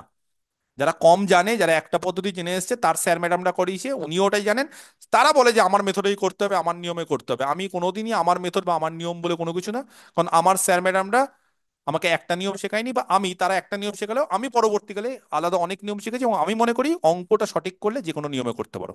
তুমি যদি স্টেপ জাম্প করো তাও হবে, কোনো অসুবিধা নেই। কত হবে এটা কে বলতে পারে, তাড়াতাড়ি বলো। 2. 2। এইবার এই যে মড জেড, আর তার জায়গায় বসবে। আর লিখছি আর। হুম। আর এই যে থ্রি, থ্রি তো পজিটিভ, মডের বাইরে বেরিয়ে গেল। আর বাইরে যে মড জেডটা আছে, সরি বাই যে থ্রি মড বাই জেডটা আর। আছে সেটা। আর এখানে লেস দ্যান ইকুয়াল টু কত হবে, এটাকে বাদ দিয়ে দাও, টু। টু। তার ফলে এখানে যদি আমি ক্যালকুলেশন করি তাহলে মড অফ বলো r square minus arts three less than equals to two r. হবে। আচ্ছা, এক কাজ করি, মড মানে জানা আছে কারোর, মাইনাস টু থেকে plus two. Plus two. Okay, কেউ বলতে পারবে আর দিয়ে যদি গুণ করি, যদি বলো মাইনাস স্যার টু আর আর কি, মড তো মড কোনদিন কি হয় সবসময় positive. Greater than greater equal equal to to zero, zero. Greater than equal, যদিও এখানে জিরো হবে না কারণ জেডটা যেহেতু নিচে আছে, জেড জিরো না, তার ফলে এখানে গ্রেটার দেন জিরো হবে। তার মানে গ্রেটার দেন জিরো যদি গুণ করি ইনইকুয়ালিটি চেঞ্জও হচ্ছে না, তার ফলে কিন্তু আর দিয়ে গুণ করলে কোনো সমস্যা নাই। এবার এখান থেকে আমরা দুটো ইনইকুয়ালিটি পাচ্ছি, আমরা একটা একটা নেব। কোনটা নেব প্রথমে, যেটা যার ইচ্ছে। 1 নম্বর আমরা নিয়ে নিচ্ছি মাইনাস টু আর, প্রথমটা বাদিকেরটা, less than equal to r square minus three. কে বলতে পারে সেখান থেকে আর স্কোয়ার একদিকে নিয়ে আসো সব, plus two r minus three কত মাইনাস হয় গো, three. Greater greater than than equal to equal zero. যদি মিডিল টার্ম ফ্যাক্টর করি তাহলে এটা হয়ে যাবে r plus three r minus one. R minus one greater than equal to zero. এখান থেকে আর এর মান বের করতে হবে। গেটার ইকুয়াল টু ওয়ানই হবে। আমার ছাত্রছাত্রীদের আমি ভাই এটাকে শেখাই অন্যভাবে। এই হচ্ছে মাটি, পৃথিবী, তুমি এখানে বসবাস করছো, সেই পৃথিবীর ওপর এর রুট গুলো এঁকে নিতে হবে। বলো এটাকে যদি জিরো হতো, যদি জিরো হতো তাহলে এখান থেকে দুটো রুট কি কি হতো, মাইনাস থ্রি আর ওয়ান। মাইনাস ওয়ান আর থ্রি মাইনাস। আর ওয়ান। যদি বলো স্যার কোনটাকে মাইনাস থ্রি কোনটাকে ওয়ান দিলে, আমার ইচ্ছা আমি নিলাম, তবে একটা কাজ করো, মাইনাস থ্রিটাকে ওয়ানের পরে নিও না, কারণ মাইনাস মানে নেগেটিভ, ওয়ান মানে পজিটিভ। তুমি যদি বলো স্যার এখানে মাইনাস থ্রি নেবো এখানে ওয়ান নেবো, সেটা চলতে পারে, কোনো অসুবিধা নেই। মোট কথা মাইনাস গুলো বাঁ দিকে, প্লাস গুলো ডান দিকে। ওকে, মানে এখানে প্লাস ওয়ান আর এখানে মাইনাস থ্রি নিও না, তাহলে আবার ব্যাপারটা খুব মানে ইললজিক্যাল হবে। এইবার এরকম একটা কার্ভ আঁকবে, কার্ভ আঁকতে পারবে কার্ভ। এবার যদি বলো স্যার পৃথিবী তো বুঝলাম, তাহলে ওপরে কি, পৃথিবীর উপরে আকাশ আর নিচে কি, নিচে জল, তাহলে এইটা হচ্ছে জল। এইবার যদি গ্রেটার দেন ইকুয়াল টু থাকে মনে রাখবে, তাহলে এই কার্ভ দ্বারা পৃথিবীর ওপরের অংশ, গ্রেটার দেন মানে ওপরে, লেস দেন মানে নিচের, তাহলে পৃথিবী এই হচ্ছে মাটি, আমাদের মাটি, এর ওপরের অংশ কিন্তু কার্ভ দ্বারা বাউন্ডেড। কোনটা বলতে পারবে, এর ওপরে কিন্তু কার্ভ দ্বারা বাউন্ডেড, ওই তো স্যার মাইনাস ইনফিনিটি থেকে মাইনাস থ্রি ইউনিয়ন এক থেকে ইনফিনিটি। কার্ভ দ্বারা বাউন্ডেড মাইনাস কিন্তু থ্রি জাস্ট ওপরের ওয়ান। ওপরের ওপরের কার্ভ দ্বারা বাউন্ডেড। যদি বলো স্যার ওপরের কেন নিলেন, গ্রেটার দেন ইকুয়াল টু বলে ওপরের নিলাম।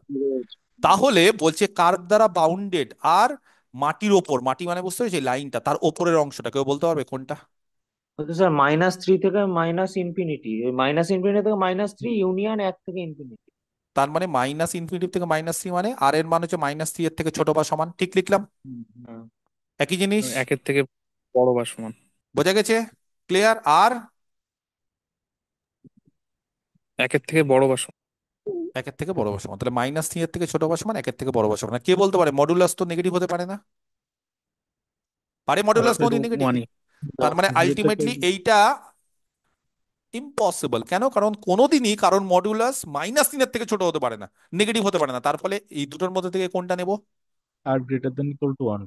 একদম r greater than equal to one. কেন বুঝতে পেরেছো, কারণ মড কোনোদিন নেগেটিভ হতে পারে না। ওকে, এবার যদি বলো স্যার প্রথম ইনইকুয়ালিটি থেকে আর এর মান greater than equal to one, দ্বিতীয় ইনইকুয়ালিটি থেকে দ্বিতীয়টা আরেকটা পাবো, কোনটা এবার সেকেন্ডটা, r square minus three less than equal to two r. কেউ বলতে পারবে এখান থেকে r square minus two r minus three less than equal to zero, সেখান থেকে মিডিল টার্ম ফ্যাক্টর করে দুটো ভ্যালু, তিন আর মাইনাস ওয়ান। তার মানে আর মাইনাস থ্রি ইন্টু আর প্লাস ওয়ান, তাই কি? এইবার একই জিনিস হুম। আরেকটা ছবি আঁকছি, এই যে পৃথিবী। এবার রুট গুলো বলতে হবে এখান থেকে, এটা জানো তো, এই সিস্টেম কেউ শিখিয়েছে না শেখায়নি? আমি তো অনেক সময় আমার ছাত্রছাত্রীদের শেখাই। আর এর মান দুটো মান, একটা হচ্ছে তিন, তিন এই যে তিন জিরো করে দিবে এটাকে, আর আর এর মান আরেকটা কত মাইনাস ওয়ান, মাইনাস ওয়ান কিন্তু এই দিকে আনবে, ঠিক আছে? আগের বার দেখো মাইনাস থ্রি আর এক ছিল, এবার থ্রি আর এক। এবার আবার একই ছবি, যদি বলো স্যার এই কার্ভটা কিরকম আঁকলেন, এটা যেটা ইচ্ছে, এটা কোনো ব্যাপার নাই, এই একটা হলেই হলো। বলো এবার লেস দ্যান ইকুয়াল টু আছে, গ্রেটার দ্যান ইকুয়াল টু থাকলে পৃথিবীর ওপরের অংশ, লেস দ্যান ইকুয়াল টু থাকলে মাটির নিচের অংশ। নিচের অংশ, কিন্তু কার্ভ দ্বারা বাউন্ডেড। মাটির নিচে কিন্তু দু রকম অংশ আছে, এটাও আছে, কিন্তু এটা কার্ভ দ্বারা বাউন্ডেড না। কার্ভ দ্বারা বাউন্ডেড মানে ওই ভেতরেরটা। ভেতরেরটা, কার্ভ মাইনাস দ্বারা ওয়ান বাউন্ডেড মানে থেকে ওই মাইনাস জলাশয়ের ওয়ান। মতো, জলাশয়ের মতো জায়গাটা। আর এখানে কিন্তু এই অংশটা না, এটা কিন্তু কার্ভ দ্বারা বাউন্ডেড, ওপেন ওপেন হলে হবে না, ক্লোজ অপশনটা হতে হবে, ক্লোজ মানে কার্ভ দ্বারা এটা বাউন্ডেড, ঠিক আছে? তাহলে লেস দ্যান ইকুয়াল টু হলে নিচের, গ্রেটার দ্যান ইকুয়াল টু উপরে। তাহলে বলো নিচের পোর্শনটা কত আছে? -1 থেকে বড়, বড়, বড় বা সমান 3। বড় বা সমান, আর 3 থেকে ছোট। ছোট বা সমান। যদি বলো স্যার বড় বা সমান কেন দিলেন, কারণ এখানে greater than equal two less than equal two আছে বলে এখানেও ইকুয়াল টু দিলাম। এখানে যদি স্ট্রিক্টলি গ্রেটার দ্যান থাকতো বা লেস দ্যান থাকতো তাহলে এখানেও কিন্তু ইকুয়াল টুটা বাদ দিয়ে দিতাম। এইবার আমরা এখান থেকে আমি বলবো যে এইটা এরকম নেব। যদি বলো কেন স্যার মাইনাসটা কেন বারবার করে বাদ দিয়ে দিচ্ছেন? আপনার ইচ্ছে, আমার ইচ্ছে অনুসারে ম্যাথমেটিক্স চলে না, কারোর ইচ্ছে অনুসারে ম্যাথমেটিক্স চলে না। ম্যাথমেটিক্সের কিছু নিজস্ব রুলস আছে। কেন নেগেটিভ বাদ দিলাম? যেহেতু আমরা আর মানে কি ধরেছি, আর পজিটিভ। আর মানে আরটা নন মডুলাস, নেগেটিভ। মডুলাস কোনোদিন নেগেটিভ হতে পারে না। ওকে, এইবার এই দুটোকে পাঞ্চ করো, দুটোকে মার্চ করো। বলো একটা হচ্ছে আর এর মান 1-এর থেকে বড় বা সমান, আরেকটা হচ্ছে 0 থেকে 3-এর মধ্যে। এবার দু রকম ছবি আঁকছি, একসাথে দুটোকে কম্বাইন করছি। দেখো এই জিনিসগুলো ছবি এঁকে এঁকে পড়লে কি কোনোদিন জীবনেও ভুল হয় না। আমার ছাত্রছাত্রীদের আমি সবসময় বলি একটু সময় লাগুক শিখতে, কিন্তু এটা শেখো এই জিনিসগুলো না।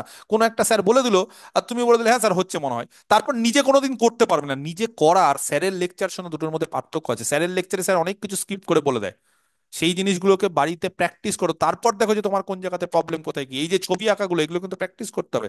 তাহলে এইটা ধরো আমি যদি আর এর মান ধরি, তাহলে আর এর মান এটা ধরলাম 0, এটা 1, এটা 3।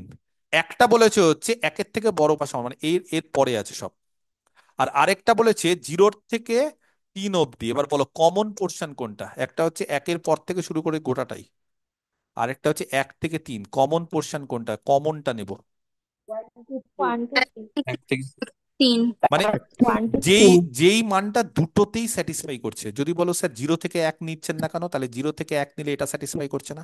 আর 3-এর পর কেন নিচ্ছেন না, কারণ 3-এর পর নিলে এটা স্যাটিসফাই করছে না।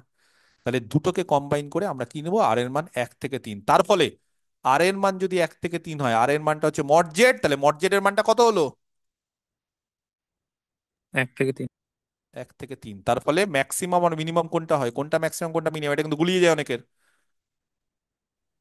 ওয়ানটা মিনিমাম ম্যাক্সিমাম আর থ্রিটা গ্রেটেস্ট ম্যাক্সিমাম। মানে যেটা লেস দ্যান ইকুয়াল টু হয় সেটা গ্রেটেস্ট, এর থেকে বেশি হতে পারবে না, এর থেকে গ্রেটেস্ট বেশি হতে 3। পারবে না। তাহলে 3 অবধি যেতে পারে, 3 থেকে ছোট বা সমান, তার মানে 3 অবধি যেতে পারে। তাহলে the greatest value of mod Z is 3। And least মানে এর থেকে বড় হচ্ছে, তাহলে সব থেকে কম কত হতে পারে? 1। 1। 1। Very good. এবং আশা করি এই অঙ্কগুলো বুঝতে পারলে। আমি একটু সময় নিলাম প্রথম প্রথম বলে, কিন্তু তোমরা যদি স্পিডে করো বেশি সময় লাগবে না। এবং এই প্র্যাকটিসটা, এই যে কার্ভটা যেটা আঁকলাম সেই কার্ভটা মনে রাখো, কারণ অনেক ক্ষেত্রে 11-12 এর স্যাররা এটা বলে না, তারা এটা জানেও না, তারা বলেও না। এগুলো হচ্ছে আইআইটি যেই, আইআইটি অ্যাডভান্স, এইগুলো লেভেলের স্যারেরা এগুলো সব বলে। এই পদ্ধতিটা খুব তাড়াতাড়ি হয়। এবং 11-12-এ কি করে স্যার ম্যাডামরা এরকম শেখায়, দুটো সংখ্যার গুণফল গ্রেটার দ্যান ইকুয়াল টু 0, মানে এটাও গ্রেটার দ্যান ইকুয়াল টু 0, এটাও গ্রেটার দ্যান ইকুয়াল টু 0, বা এটাও নেগেটিভ এটাও নেগেটিভ নিয়ে এবার 4 রকম নিয়ে তুমি করো। এবার করো তুমি স্যার এবার ওয়েব আধ ঘন্টা কার্ভের ধরে। মাধ্যমে হবে না স্যার? ওয়েব হ্যাঁ কার্ভ প্লাস হ্যাঁ মাইনাস প্লাস হ্যাঁ হ্যাঁ মাইনাস। হ্যাঁ হ্যাঁ, ওটাও হয়, ওটাও হতে পারে, ওটাও হতে পারে, আচ্ছা হতে আচ্ছা পারে। আচ্ছা স্যার, হ্যাঁ বলো। কোনোটা ধরুন ওটা যদি স্কোয়ার হয়ে যেত, ধরুন মনে করা সেকেন্ড না, কেসটা ধরুন যেটা সব করেছেন, সব ওই আর পদ্ধতিতে মাইনাস করা যায় থ্রিটা না, স্কোয়ার। সব ওই পদ্ধতিতে হ্যাঁ করা যায় না, সব কিছু হয় না। যেগুলো হয় সেটা করা লাগবে। সবকিছু যদি তুমি বলো স্যার সবই আমি করবো, তাহলে সব সম্ভব না। ঠিক স্যার আছে, স্কোয়ার কোফিসিয়েন্ট টোয়ার হয়ে নেগেটিভ গেলে হবে মানে না, তাই তো স্যার? না। মানে আর এর কোফিসিয়েন্ট নেগেটিভ হলে এভাবে হবে না। হ্যাঁ তখন অন্যভাবে হয়, হ্যাঁ তখন অন্য, তখন না, হবে তখন আবার এটাকে লেস দেন ইকুয়াল টু করতে হবে, করা যায় না। ও মনে হয় খুব সম্ভবত মাল্টিপল রুটের কথা বলছিল, খুব সম্ভবত মনে হয় সায়ক। স্যার ওই এটা মান স্যার নির্ণয় অ্যাকচুয়ালি, গুলো আরেকটু হ্যাঁ বলে স্যার, দেন একবার। হ্যাঁ হ্যাঁ বলো গোপাল। বলছি স্যার এই যে বের করলেন না r less than equal to -3 r greater than হ্যাঁ ইকুয়াল টু 1, এই যে হুম, পোর্শনটা আরেকবার একটু বলে দিন। আচ্ছা আরেকবার বলে দিচ্ছি। ধরো আমি একটু বলে দিই, আমি আরেকটা এখান থেকে করিয়ে বলে দিচ্ছি, ঠিক আছে? সাপোজ x-1 আর x-2, আমার কথাটা শুনতে হবে, লেস দ্যান ইকুয়াল টু 0 এরকম থাকবে, একটা ফ্যাক্টর করতে হবে কিন্তু তার চাচড়া হবে না। তাহলে আমি কি করব? আমি একটা মাটির ছবি আঁকবো, মাটি মানে ভূমি, যাই হোক আমি এটা ভেবে বোঝাই তাহলে মনে থাকে, না হলে যেভাবে একটা লাইন, সেই লাইনে 1 আর 2 কোথায়? এইটা 1 এইটা 2, না এইটা 2 এইটা 1, কোনটা নেবো? কোনটা তোমার মনে হচ্ছে, কে বড় কে ছোট? 1 1 2, 1 2। বাম দিকে আর ডান দিকে 2। এইটা এইটা ডিপেন্ড করছে তুমি এখানে 1 নাও, তুমি এখানে 1 নাও, তুমি মোট কথা 1 যেখানে নেবে তারপরে 2 নিও, সেটা তোমার ব্যাপার। এবার কোথায়, এবার এরকম একটা কার্ভ নেবে সবার ক্ষেত্রে, এই কার্ভ জেনারেল, কার্ভ ছোট হোক বড় হোক মাঝারি হোক নিচু হোক উঁচু হোক ওটা। এবার লেস দ্যান ইকুয়াল টু আছে না গ্রেটার দ্যান ইকুয়াল টু আছে আগে বলো? Less than equal two. Less than equal two মানে মাটির নিচের অংশ, মাটির নিচ মানে বুঝতে পারছি না, মাটি এর নিচের অংশ। কে বলতে পারে এর নিচের অংশ কিন্তু কার্ভ দ্বারা বাউন্ডেড? বলো এবার এক্স এর মান কোথা থেকে কার মধ্যে থাকবে? এই যে এর মধ্যে থাকা মানে 1 থেকে 2 এর মধ্যে। ব্যাস হয়ে গেল, চলো কমপ্লিট। এবার যদি বলো স্যার এটা গ্রেটার দ্যান ইকুয়াল টু আছে, তাহলে কি করবো বলো? তাহলে কি করবো? তাহলে এবার মাটির ওপরের অংশ কিন্তু কার্ভ দ্বারা বাউন্ডেড, কোন অংশটা? তাহলে এইটা হচ্ছে এই পোর্শনটা কত দূর অবধি? 1 অবধি। তাহলে এক্স কত দূর অবধি? 1 অবধি। আর তারপর 2 এর থেকে ইনফিনিটি। ব্যাস হয়ে গেল কমপ্লিট। এই হচ্ছে এটা পদ্ধতি। শেখাতে পারলাম, ওই জিনিসই করেছি। আরেকবার নিজে চেষ্টা করো। মাল্টি এটা স্যার মাল্টিপলও মাল্টিপল হবে, ওই ফ্যাক্টর গুলো অড ইভেন দেখতে হবে। হ্যাঁ তখন অন্যভাবে, মানে এরকম এই আমার কথা শোনে না, এরকম সহজ উপায়ে হবে না। স্যার, সহজে এরকমই হুবহু এরকমই অড ইভেন হবে দেখলেই হবে। তখন, হ্যাঁ তখন এটা দেখতে হবে অড ইভেন। মানে এই যে পদ্ধতিটা যেটা করলাম সেটা হচ্ছে মাল্টিপল রুটের ক্ষেত্রে অন্য একটু এক্সট্রা অ্যাডিশনাল অ্যাড করতে। যাই হোক আমার এখানে আসছে না, আমি এখন এগুলো শেখাবো না, ওগুলো ইনইকুয়ালিটির ক্ষেত্রে শেখাবো। হুম? মানে এগুলো শেখাতে গিয়ে এখন কমপ্লেক্স নাম্বার যেটা আমার দরকার পড়লাম আমি অতটা শিখিয়ে দিলাম। দেখো আমার ক্লাস করবে 10টা পোর্শন 11টা পোর্শন আছে, সব জিনিসই শিখতে শিখতে পারবে আলটিমেটলি। যখন যেটা আসবে সেটা আমি শিখিয়ে দেবো, ঠিক আছে?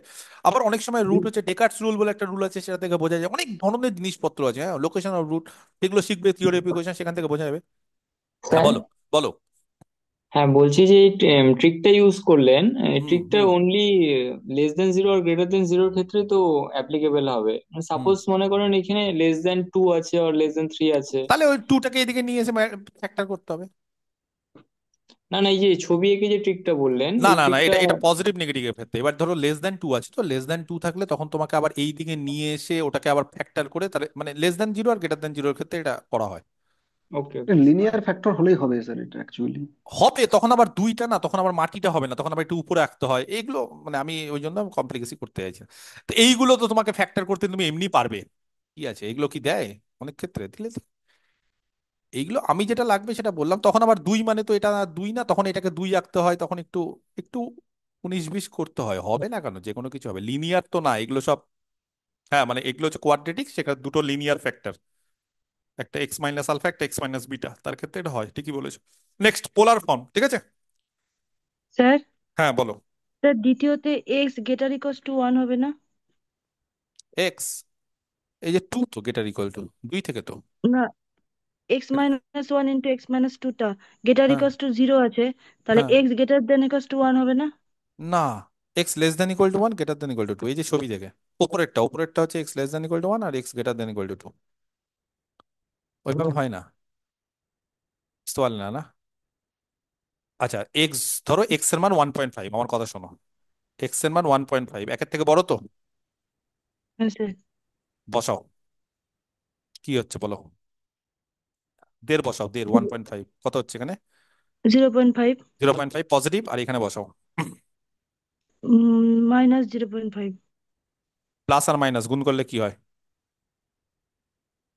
প্লাস মাইনাস গুণ করলে মাইনাস হয় তো? তাহলে greater than equal to zero হচ্ছে কি? হ্যাঁ স্যার, লেস দেন জিরো হবে তো, প্লাস মাইনাস গুণ করলে তো নেগেটিভ আসছে, লেস দেন জিরো হবে। ও ঠিকই বলেছে sir.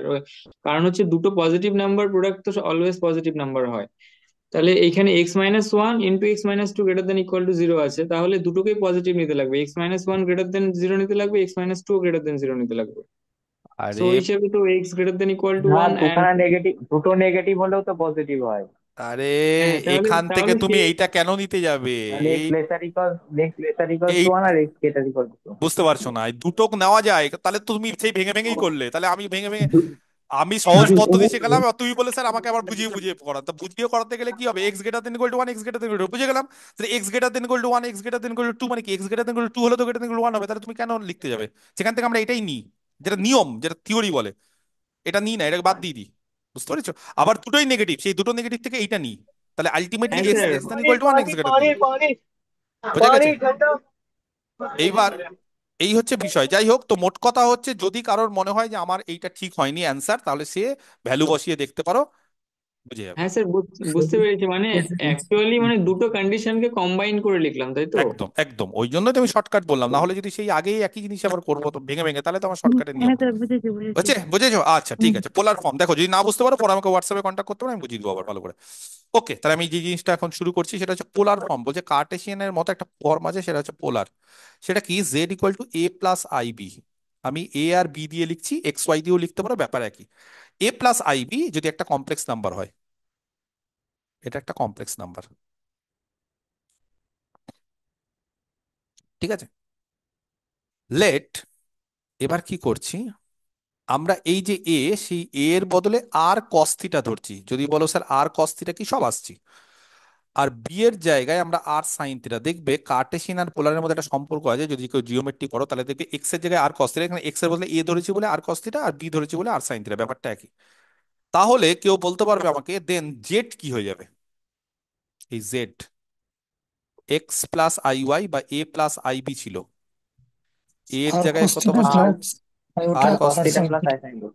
Plus i r sine theta. যদি আমরা আর কমন নিই তাহলে কস cos থিটা theta plus plus i sine theta. এবার কমপ্লেক্সে আমি যদিও এটা বলিনি, কমপ্লেক্সের আর ক্ষেত্রে equal to e to the এটাকে power e i theta. To the power i theta বলা হয়। যারা একটু আগে বলছিলেন স্যার এক্সপোনেনশিয়াল ফর্ম, এই ফর্ম, সেটা আলটিমেটলি পোলার ফর্মেরই একটা পোর্শন বা একটা পরিবর্তন করে ওখান থেকে পাওয়া যায়, ব্যাপার কি। তাহলে এই যে z equal to r into i e to the power i theta, তো বলছি এটাই হচ্ছে পোলার ফর্ম। জেড যেরকম ভাবে এক্স প্লাস আই, হ্যাঁ, ওয়াই বা এ প্লাস আই বি, সেরকম ভাবে z equal to r into e to the power i theta. এইটাই হচ্ছে স্কল্ড, সেটাকে কি বলা হয়? Called the polar form of z. বোঝা গেছে? এইবার পোলার ফর্ম অফ জেড তো বুঝলাম, তার ছবিও আঁকবো, কিন্তু এই আর, যেটা আর, সেই আরটা কি জানো এখানে? এই পোলারে যে আর, কে বলতে পারে? সেটা হচ্ছে ইস কি, modulus। মডুলাস হবে। একদম, ইজ কল্ড দ্য মডিউলাস। তার মানে একটু আগে যে মডিউলাসটা পড়েছিলাম, আর বলছে সেই মডিউলাসটা। আর থিটা যেটা আছে, সেই থিটাটা কি? Amplitude. tan inverse y। Amplitude বা Amplitude is z argument. Argument. The argument বা আর্গুমেন্ট। অ্যামপ্লিটিউড, দুটোই বলা যায়। আর্গুমেন্টও বলা যায়, অ্যামপ্লিটিউডও বলা যায়, দুটোই ঠিক, কোনো তাতে অসুবিধা নেই। কার অ্যামপ্লিটিউড বা কার আর্গুমেন্ট? জেড এর।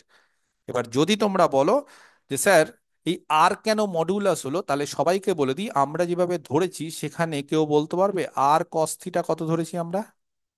এ। a আর আর এক্স। সাইন থিটা ধরেছি আমরা বি। তার ফলে আমি যদি এখানে হোল স্কোয়ার করি, তাহলে r square into cos square theta plus sine square theta, সেটা দাঁড়াবে a square plus B square. তাহলে a square plus B square হয়ে গেল, এখান থেকে cos square theta plus sine square theta মানে 1। তাহলে আর স্কোয়ারের মান কত হলো? A square plus B square. তাহলে কে বলতে পারে আর কত? Root over a square plus B square, যেটা আসলে কত? Mod Z. আর যদি বলো স্যার থিটাটা বলে দিন, তাহলে এইটাকে দিয়ে এটা ভাগ করো, মানে r sine theta by r cos theta, তাহলে কত হবে আমাদের? B by a. a R r কেটে গেল, এখানে হয়ে যাবে tan theta B by a. আর সেখান থেকে থিটা কে বলতে পারে? Argument tan inverse b by a B by a. আর আর্গুমেন্ট থিটা কিন্তু যে কোনো কিছু হতে পারে, যে কোনো ডিগ্রি হতে পারে, মাইনাস প্লাস 360-এর বেশি, 360-এর কম, মাইনাস 180-র বেশি, এনিথিং আর্গুমেন্ট। যদি বলো স্যার একটা রেঞ্জ আছে, সেটা প্রিন্সিপাল আর্গুমেন্ট, আর্গুমেন্টটা যা ইচ্ছে হতে পারে। তাহলে এই হচ্ছে আমাদের আর্গুমেন্ট অফ জেড। কোনো কোনো বইতে এটা বড় হাতে লিখে, কোনো কোনো বইতে ছোট হাতে লিখে, এটা কিন্তু একটু কমপ্লিকেসি আছে, বিভিন্ন বইতে বিভিন্ন রকম লেখে। যাই হোক, কোনো জায়গাতে আর্গুমেন্টকে ছোট হাতে লেখে আর প্রিন্সিপালটাকে বড় হাতে লেখে, কোনো অনেক বইতে। আবার অনেক বইতে এটাকে ক্যাপিটালে লিখে, প্রিন্সিপালটাকে ছোট হাতে লিখে। সেই জন্য কিন্তু আমি এখানে নর্মালটাকে, ক্যাপিটালটাকে নর্মাল বললাম, আর প্রিন্সিপালটা আমি ছোট হাতে লিখবো, ঠিক আছে? আমি বললাম এভাবে, কারণ বিভিন্ন বইতে বিভিন্ন থাকে। তার ফলে যারা যারা ছবিটা আঁকতে চাও বা ছবিটা দেখতে চাও, সেখানে একই রকম ভাবে কার্টেসিয়ানের ক্ষেত্রে এটা যদি আমাদের রিয়াল অ্যাক্সিস হয় আর এটা যদি আমাদের ইমাজিনারি অ্যাক্সিস হয়, পোলারের ক্ষেত্রে বলছে তখন দুটো অ্যাক্সিস হয় না। কার্টেশিয়ানের ক্ষেত্রে দুটো অ্যাক্সিস হয়, পোলারের ক্ষেত্রে একটা পয়েন্ট, যেটাকে আমরা কি বলি? পোল। আর আরেকটা হয় ইনিশিয়াল লাইন। তবে হ্যাঁ, পোলটাকে যে অরিজিন ধরতে হবে তার কোনো মানে নেই, কিন্তু পোলটাকে যদি অরিজিন ধরো তাহলেই a is equal to r cos theta বলা যাবে। পোলটাকে আমরা এখানে অরিজিন ধরছি, যদি পোলটাকে অরিজিন না ধরো তাহলে কিন্তু অন্য কিছু হয়ে যাবে। পোল এখানে কত? এখানে পোল অরিজিন। আর এখানে রিয়াল অ্যাক্সিসটাই হচ্ছে আমাদের কি লাইন? Initial line. Initial real line. অ্যাক্সিসটা যদি ইনিশিয়াল লাইন না ধরো, অন্য কিছু ধরলে কিন্তু এটা অন্য হয়ে যাবে। বারবার করে বলছি, আমরা যেটা ধরেছি সেটা হচ্ছে অরিজিনটাকে পোল ধরেছি, আর রিয়াল অ্যাক্সিসটাকে ইনিশিয়াল লাইন ধরেছি। তাহলে যদি এখানে একটা জেড থাকে, কারোর কার্টেসিয়ান ফর্মে যদি থাকে, তাহলে বলছে তার পোলার ফর্ম যেটা নেব সেটা কি হবে জানো? আর কত তার পোলার ফর্ম কত?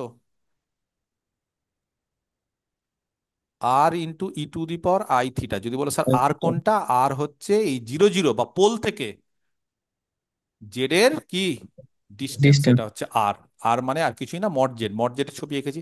আর যদি বলো স্যার থিটাটা কি, থিটাটা হচ্ছে রিয়াল অ্যাক্সিসের সঙ্গে অ্যান্টি ক্লকওয়াইজ। অ্যান্টি ক্লকওয়াইজ মানে ঘড়ির কাঁটার বিপরীত। বিপরীত দিকে। ঘড়ির কাঁটা দেখে নাও, যদি না থাকে তাহলে ভেবে নাও তার বিপরীত দিকে। দেখো তীর চিহ্নটা কোন দিকে। রিয়াল অ্যাক্সিসের সঙ্গে পোল এবং কমপ্লেক্স নাম্বারের যে জয়নিং লাইন, এই যে লাইনটা, সেই লাইনটা রিয়াল অ্যাক্সিসের সঙ্গে যে পজিটিভ দিকে বা অ্যান্টি ক্লকওয়াইজ যে অ্যাঙ্গেল করবে, পজিটিভ দিক anti clockwise right hand side সব একই, যে অ্যাঙ্গেলটা করবে সেটা হচ্ছে তার আর্গুমেন্ট থিটা। বোঝা গেছে?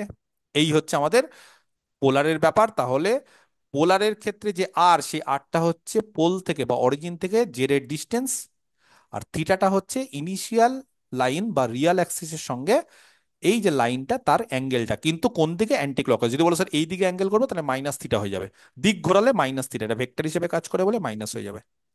বোঝা গেছে কি বোঝা যায়নি? কয়েকটা আচ্ছা নোট স্যার, দিচ্ছি, হ্যাঁ বলো। এই বিটা জিরো জিরো হবে না? বলছি কি জিরো জিরো হবে? আরটা এ আর বিটা দুটো একসাথে জিরো হবে না, তাই বলছি। ও হ্যাঁ, সেগুলো আমি সব নোটে বলবো, সেটা নোটে বলবো। কারণ জিরো জিরো হয়ে গেলে তখন তার মানে ইয়ে বের করা যায় না, হ্যাঁ, তার আর্গুমেন্টটা বের করা যায় না, তখন আমরা আর ইকুয়াল টু জিরো দিয়ে তাকে বলি, তার আর্গুমেন্ট হয় না। ঠিক আছে, ওকে, হ্যাঁ বলো স্যার বলো। হ্যাঁ স্যার, বলছি হচ্ছে সাপোজ কোনো বাচ্চা জিজ্ঞেস করলো যে হচ্ছে এইখান থেকে যে r square is equal to a square plus B square থেকে আর এর ভ্যালুটা যে পজিটিভ নিচ্ছে, সেটার কি কারণ দেবো? যে যেহেতু আরটা ডিস্টেন্স ডিস্টেন্স, স্যার ডিস্টেন্স, বোঝাচ্ছে ওই লেন্থ জন্য। লেন্থ একদম লেন্থ, ওই জন্য ওকে।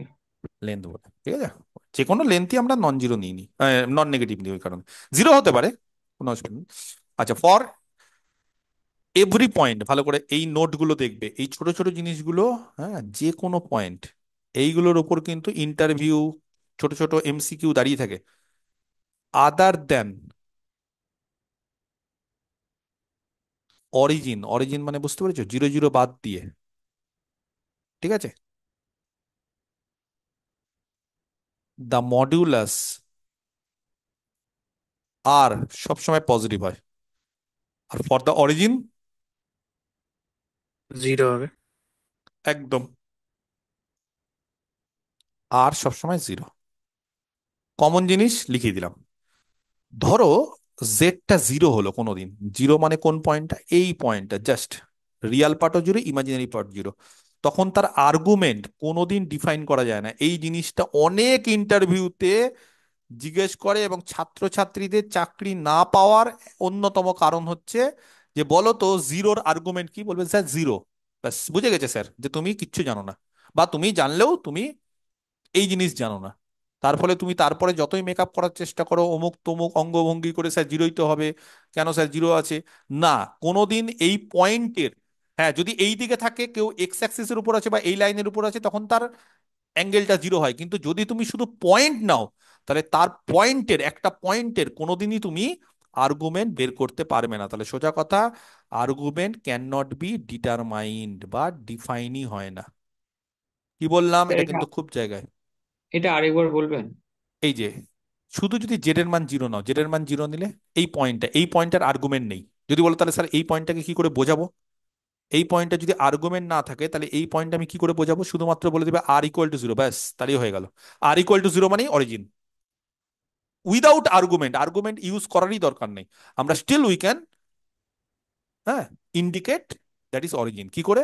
আর equal to zero, without sir কেন আর্গুমেন্ট। নেই একবার কারেন্টটা বলবেন? এটা ডিফাইন করা যায় না, এখন ডেফিনেশনটাকে ম্যাচ করে না।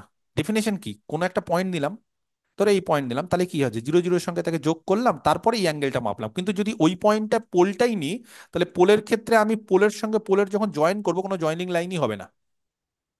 বোঝা গেছে? তার মানে আমি অ্যাঙ্গেলটা ডিফাইন করতে গেলে কি হয়, যে একটার সাথে আরেকটা জয়েন করলাম, তারপর দেখলাম যে এর সাথে কত অ্যাঙ্গেল করছে। এবার ধরো এই পয়েন্টটা না করে এই পয়েন্টটা হলো, তাহলে জয়েনই হবে না, তার ফলে এর লাইনের সঙ্গে কত অ্যাঙ্গেল করবে সেটা বলা যাবে না। তার আর জিরো হবে।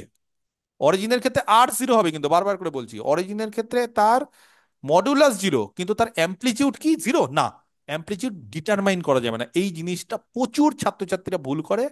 আমি জানি না, তাদের চাকরি বাকরি অনেক সময় চলে যায়, কিন্তু এটা জানিয়ে দিলাম কেন ভুল করে, হয়তো না জেনে বা ভুলবশত, কিন্তু এটা করা যাবে না। স্যার বোঝা গেছে? আরটা জিরোর জন্যই আমরা থিটা ডিটারমিনেন্ট হ্যাঁ, করতে মানে পারি, আর আর পারি না, যদি জিরো হয়ে যায় তাই তাহলে তো? থিটা থিটা বের করা যায়, থিটা বের করাই যায় না, থিটা হ্যাঁ বেরই হ্যাঁ করতে হ্যাঁ, পারবো না, থিটা ডিটারমিনেন্টই করতে পারবে না। ডিটারমিনই স্যার করতে পারবো না। আর একবার বলে যে কস থিটা সাইন থিটা দুটো কখনো সাইমালটেনিয়াস ভাবে জিরো হতে পারে না। হ্যাঁ হ্যাঁ হ্যাঁ হ্যাঁ, সেটা বলা যায়। ডিটারমাইন ওই কোনো, ভেরি গুড, ওটাও একটা পদ্ধতি। স্যার জিরো বাদে এক্স অ্যাক্সিসের যদি কোনো পয়েন্ট থাকে এক্স তাহলে অ্যাক্সিসের জিরো উপরে, ডিগ্রি, তখন তাহলে জিরো, তাহলে sir zero degree, zero degree, হুম তাহলে এক্স অ্যাক্সিস এবার জিরো ডিগ্রি। ঠিক আছে, এবার তুমি যদি বলো স্যার ঘুরিয়ে বলবো আরেকবার, তাহলে 300। দেখো, এটা হচ্ছে ঘোরার উপর, তুমি কবার ঘোরাবে। তোমার মনে হলো যে তুমি এই পয়েন্ট, এই এই পয়েন্টে যাবে, একবার না ঘুরে যেতে পারো, তোমার মনে হচ্ছে স্যার একবার ঘুরে যাই 360, দুবার ঘুরে যাই 720, আবার ঘুরে যাই, এই অন্যই সেটা তো। কোনো একটা নাম্বারের আর্গুমেন্ট তো স্যার ইনফাইনাইট থাকতে পারে। যা ইচ্ছা হতে পারে, যতবার খুশি হতে পারে, অনেকবার হতে পারে, যেটা ইচ্ছা হতে পারে। প্লাস টু কে পাই দিয়ে করতে হয়, থিটা প্লাস টু কে পাই হ্যাঁ ইন জেনারেল করতে হয়, ঠিক আছে, কারণ তুমি কতবার ঘুরবে তোমার উপর। কিন্তু যদি তুমি প্রিন্সিপাল আর্গুমেন্ট, যেটা এখন আমি লিখতে চাইছি, ঠিক আছে, থিটা, হ্যাঁ, এইটা যদি হয়, যদি মাইনাস পাই থেকে আছে, এটা লেস দেন, আর পরেরটা এইটা equal. Less than equal two, হ্যাঁ, মানে এটা ভুল লিখিনি, কিন্তু অনেকে আবার নিজের মতো করে, স্যার ভুল লিখেছে, ঠিক করে দিই না, একটা লেস দেন, একটা লেস দেন ইকুয়াল টু। এটা অনেক আমার ছাত্রছাত্রী আছে যারা মনে করে, ভাবে স্যার ভুল লিখেছে, হয়তো স্যারের মিস্টেক হয়ে গেছে, লিখতে লিখতে হয়তো লেস দেনটা ছুটে গেছে, ইকুয়াল টুটা করে দিই, ব্যাস। সেই জন্য আমি বলেও দিলাম যে এইটা কিন্তু একটা লেস দেন, কারণ তখন তো আর আমার ভয়েস শুনবে না, তখন নোটটা একবার পড়লে, রিভিশন দিলে পরীক্ষার আগে, তখন মনে হবে স্যার ভুল লিখেছে, একটু ইকুয়াল টু করে দিই। মাইনাস পাইয়ের থেকে বড় আর লেস দেন ইকুয়াল টু পাই যদি এরকম হয়, প্রিন্সিপাল তাহলে আর্গুমেন্ট। বলছে থিটাকে বলা হয় is called the principal argument. থিটার যদি এই মানের মধ্যে হয়, এই রেঞ্জের মধ্যে হয়, তখন আমরা থিটাকে বলবো প্রিন্সিপাল আর্গুমেন্ট। মনে থাকবে? ক্লিয়ার? এবং বিভিন্ন বইতে বিভিন্ন রকম নোটেশন থাকে। আমি যেই বইটা ফলো করছি, এসকে মাপা, সেখানে এটাকে ডিনোটেড বাই, তবে অন্যান্য বইতে অন্যরকম থাকে, সেখানে আমি এটাকে ডিনোট করছি ছোট হাতের আর্গুমেন্ট দিয়ে, ঠিক আছে, ছোট হাতের এ আর জি। তুমি যদি মনে করো এটা বড় হাতের দিবে, তাও বড় হাতের হয়, তবে তলে নর্মাল আর্গুমেন্টটাকে ছোট হাতের দেয়, আর এটাকে প্রিন্সিপালটাকে বড়, বিভিন্ন বইতে বিভিন্ন থাকে কিন্তু, হ্যাঁ। আরেকটা জিনিস, সেটা হচ্ছে নর্মাল আর্গুমেন্ট, সেটা হচ্ছে প্রিন্সিপাল আর্গুমেন্টের সঙ্গে কি করতে হয়, একটা টুকে 2k পাই বা 2n পাই যোগ করতে হয়। যদি বলো স্যার কে কি, কে হচ্ছে ইন্টিজার, মানে ধরো আমি এখান থেকে এই অবধি ঘুরলাম, 180 হয়ে গেল, 180-র বেশি কিন্তু আমি আসতে পারবো না। মানে আমি যদি এই পয়েন্টটার, আমি সব ছবি এঁকে বোঝাচ্ছি আরো, ধরো আমি, দাঁড়াও আমি ছবি এঁকে পরের পেজে বোঝাচ্ছি, ঠিক আছে, আপাতত এটা লিখলাম, এই জিনিসটা মাথায় রাখো, বা ছবি এঁকে যে জিনিসটা বোঝাচ্ছি সেটা দেখো, খুব ইম্পর্টেন্ট দুটো জিনিস বোঝাবো।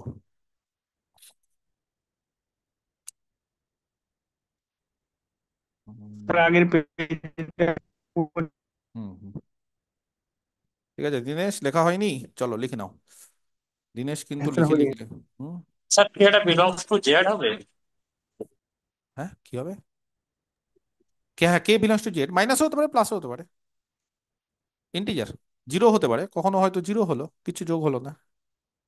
আচ্ছা, আমি একটু ছোট্ট করে কয়েকটা ছবি আঁকছি, হ্যাঁ, তারপরে ব্যাপারটা বলছি। ধরো আমি আগে এখানে একটা 4টে ছবি আঁকি, তারপরে আসছি মূল জায়গায়।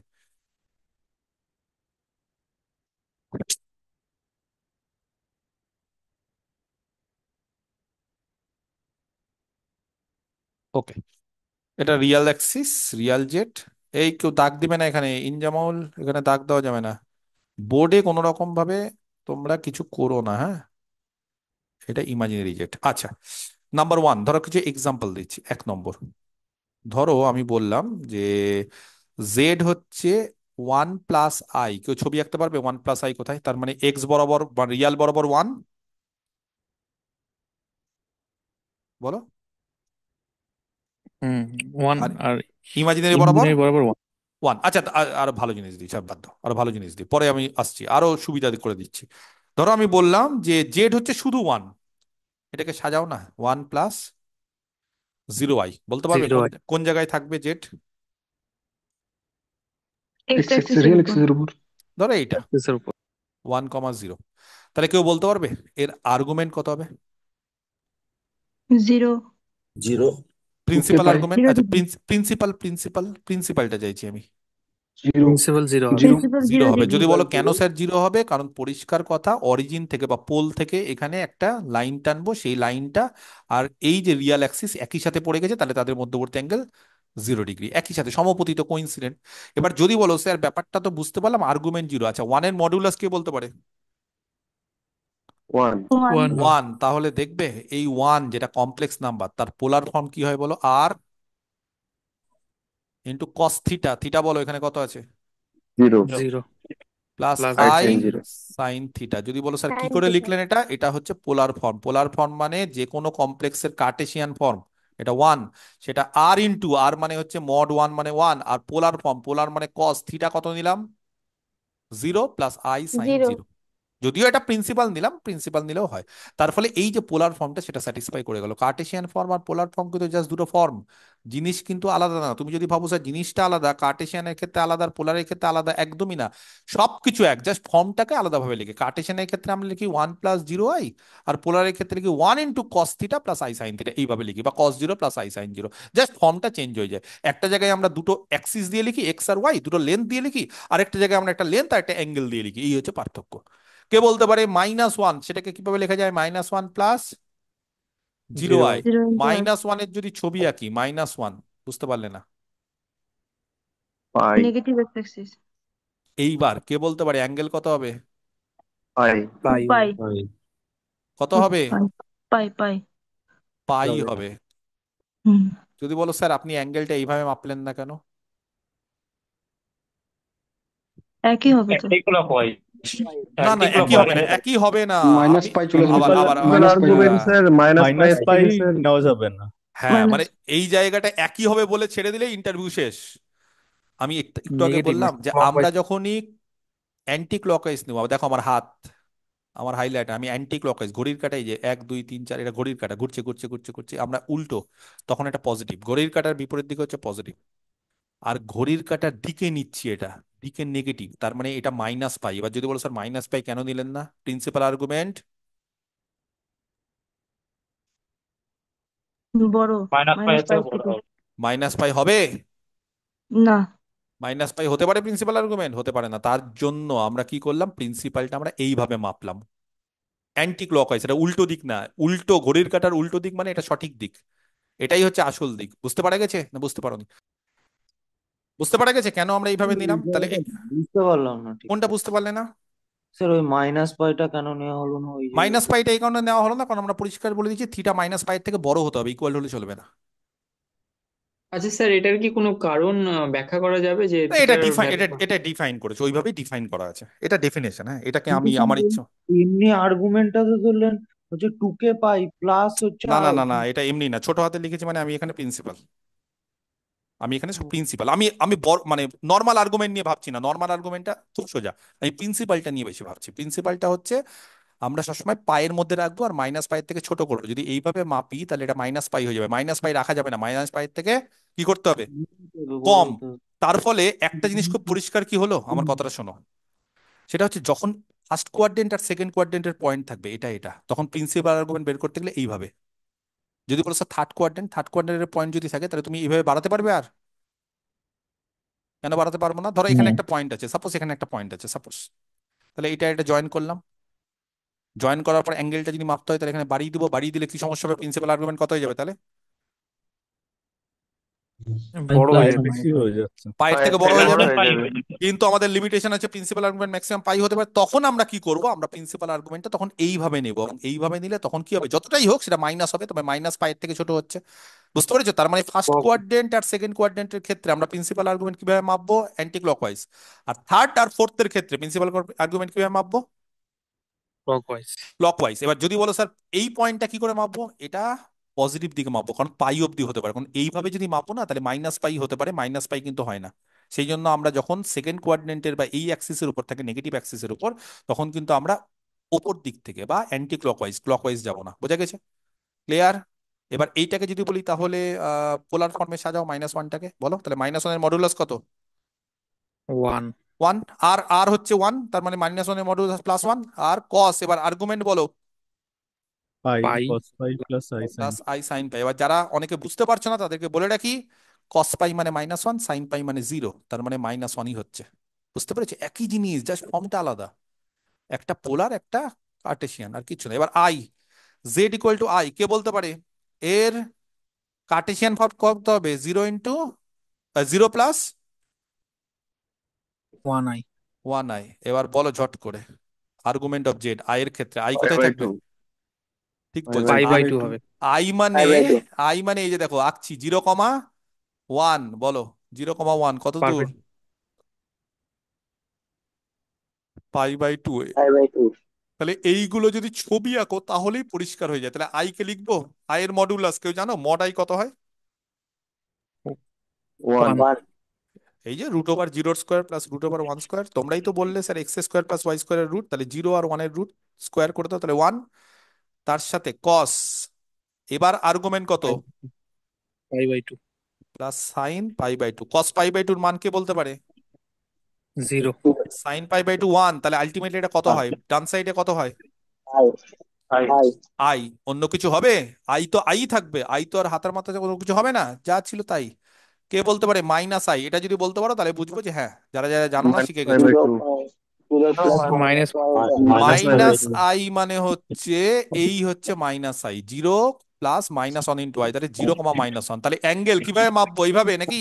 -π/2 কেন এইভাবে মাপবো না? কেন উপর থেকে অ্যান্টি ক্লকওয়াইজ মাপলাম না? এমনি প্রিন্সিপাল, আর পাই এমনি আর্গুমেন্ট হতে পারে, এমনি আর্গুমেন্ট থার্ড হতে পারে। কোয়াড্রেন্ট মানে তো থার্ড কোয়াড্রেন্ট তো তো উপর দিক থেকে মাপতে না করেছে, নিচ থেকে।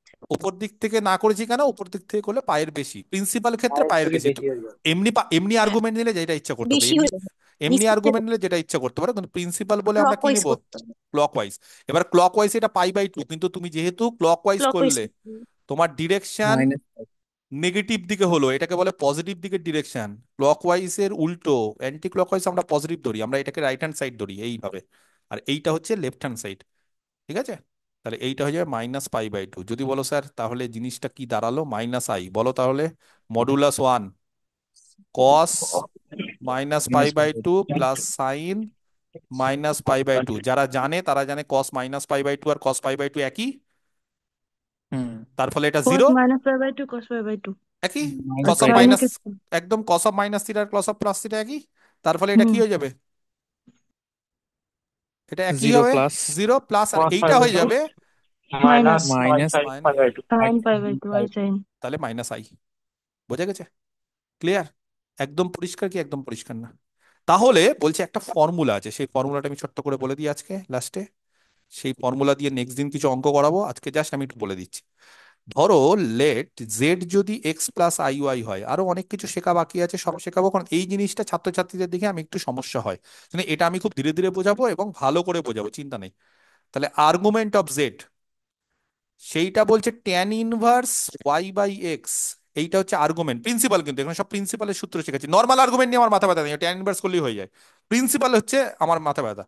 যদি x > 0 আর y > 0 হয়, তার মানে কোন কোয়াড্রেন্টে থাকবে বলো? x > 0 y > 0 মানে কোন first quadrant? Quarter first quadrant. First first quarter কোয়াড্রেন্টে যদি থাকে তাহলে tan−1 y/x।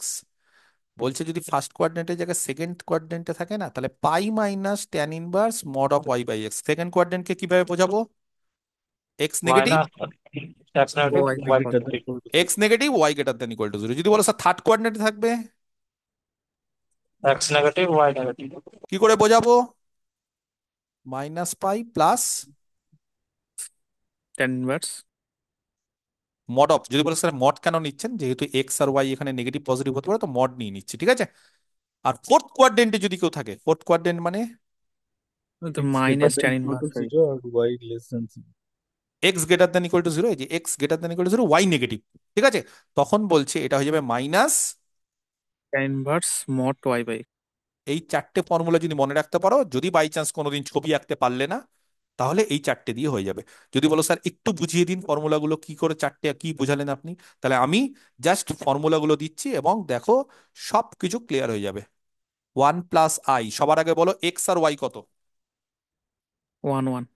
1 1 1 1 কোন কোয়াড্রেন্টে? এক্স আর ওয়াই কোন কোয়াড্রেন্টে? আমার এটা চাই। First first quarter quadrant x আর ওয়াই প্রত্যেকে একমত, কেউ বুঝতে না পারলে জিজ্ঞেস করবে। সবাই বুঝতে পারছে বা কিছু জন উত্তর দিচ্ছে মানে আমি নির্দ্বিধায় বা আমি কোশ্চিন করবো না সেটা না, কারণ সবাই সব রকম না, সবার পক্ষে হট করে বুঝে যাওয়াটা সম্ভব হয় না। যাদের মনে হচ্ছে স্যার বুঝতে পারছি না আমাকে বলবে, আমি আবার বলবো, তাতে কোনো রকম দ্বিধা নেই, কোনো রকম রাগ, কোনো রকম অসন্তুষ্টি কিছু নেই। তাহলে আর্গুমেন্ট অফ জেড, জেড মানে হচ্ছে 1 + i, এক্স এখানে 1, ওয়াইও এখানে 1, ফর্মুলা কেউ বলতে পারবে? Tan inverse 1/1। তার মানে ট্যান ইনভার্স 1, ট্যান ইনভার্স মানে π/4। এবার যদি বলো স্যার ছবিটা দেখিয়ে দিন, ছবিটা দেখিয়ে দিন স্যার, তাহলে বিষয়টা একদম ক্লিয়ার হয়ে যাচ্ছে।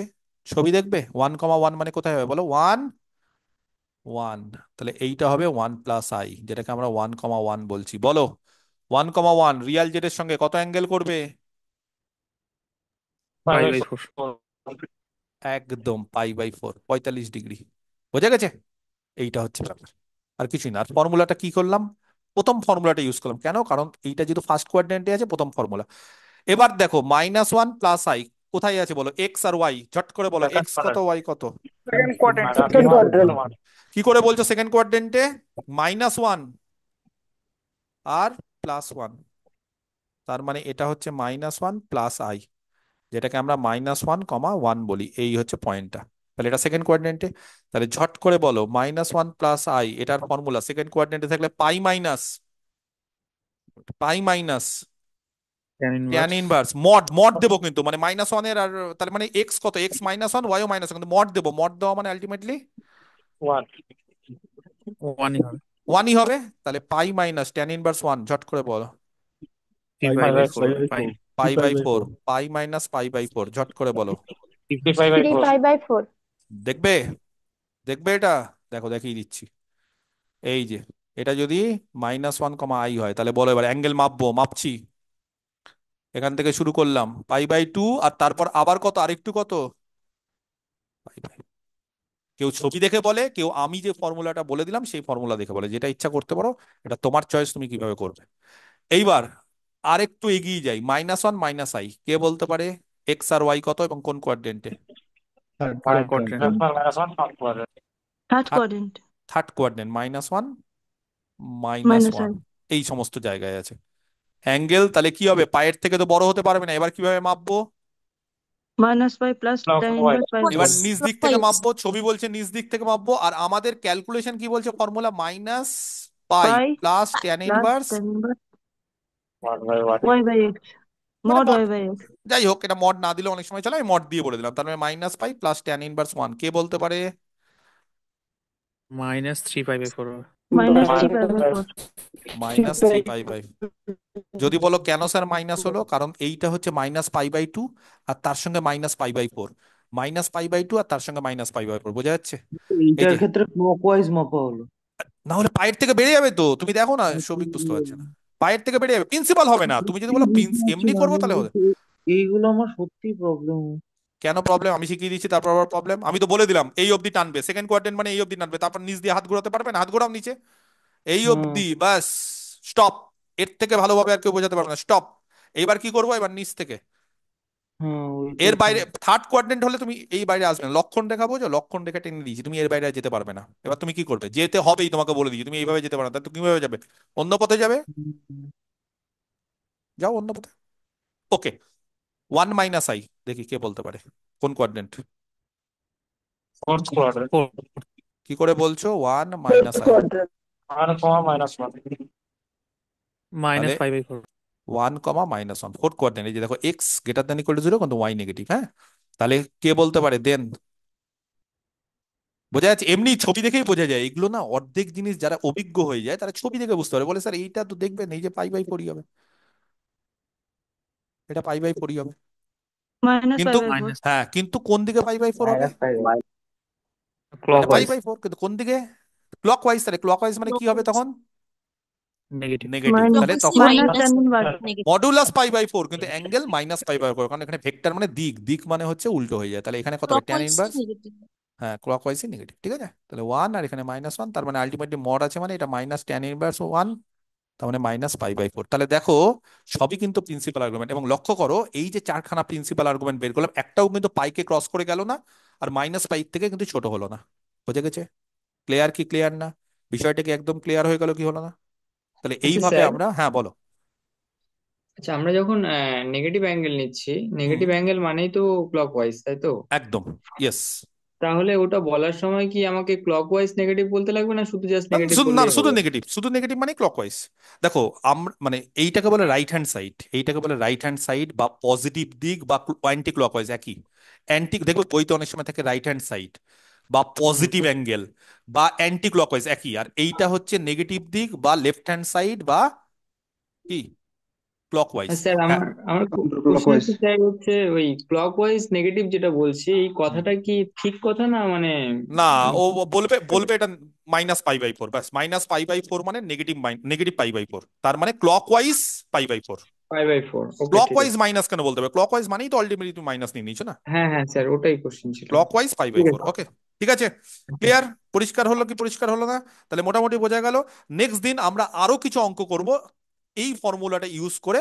আর কিছু আর্গুমেন্টের প্রপার্টিজ আছে, যে প্রপার্টিজ গুলো আমি ঝটঝট করে একটু বলে দেবো, ঠিক আছে? কিছু আর্গুমেন্টের প্রপার্টি আছে, যেমন দুটো আর্গুমেন্ট যোগ করলে আচ্ছা কি স্যার, হয়, গুণ করলে কি হয়, ওগুলো সব বলে দেবো। হ্যাঁ বলো।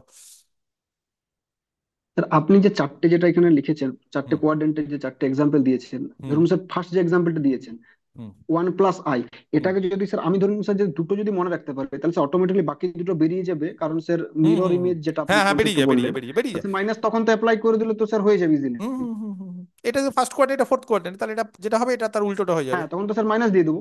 হ্যাঁ, করার তো অনেক পদ্ধতি আছে, আমি জাস্ট এখন প্রাইমারিটা শিখিয়ে রাখলাম। এরপর দেখো ছবি আঁকলে এগুলো হয়ে যায়। পরবর্তীকালে না তুমি এই ফর্মুলা ইউজ করবে না, তোমার বিরক্ত লাগবে, ছবি তো ধরে স্যার ইজিলি হয়ে যাচ্ছে, এগুলো ছবি থেকে করার। ইজিলি হয়ে যায়। তাহলে ছবি হচ্ছে এমন একটা জিনিস, যবে তোমার কনসেপ্ট ক্লিয়ার থাকে, তুমি যদি জিওমেট্রিক্যালি যদি সব ঠিকঠাক জানো, তাহলে তোমাকে কেউ আটকাতে পারবে না, এটা মনে রাখবে। জিওমেট্রি হচ্ছে ম্যাথমেটিক্স এর বেস।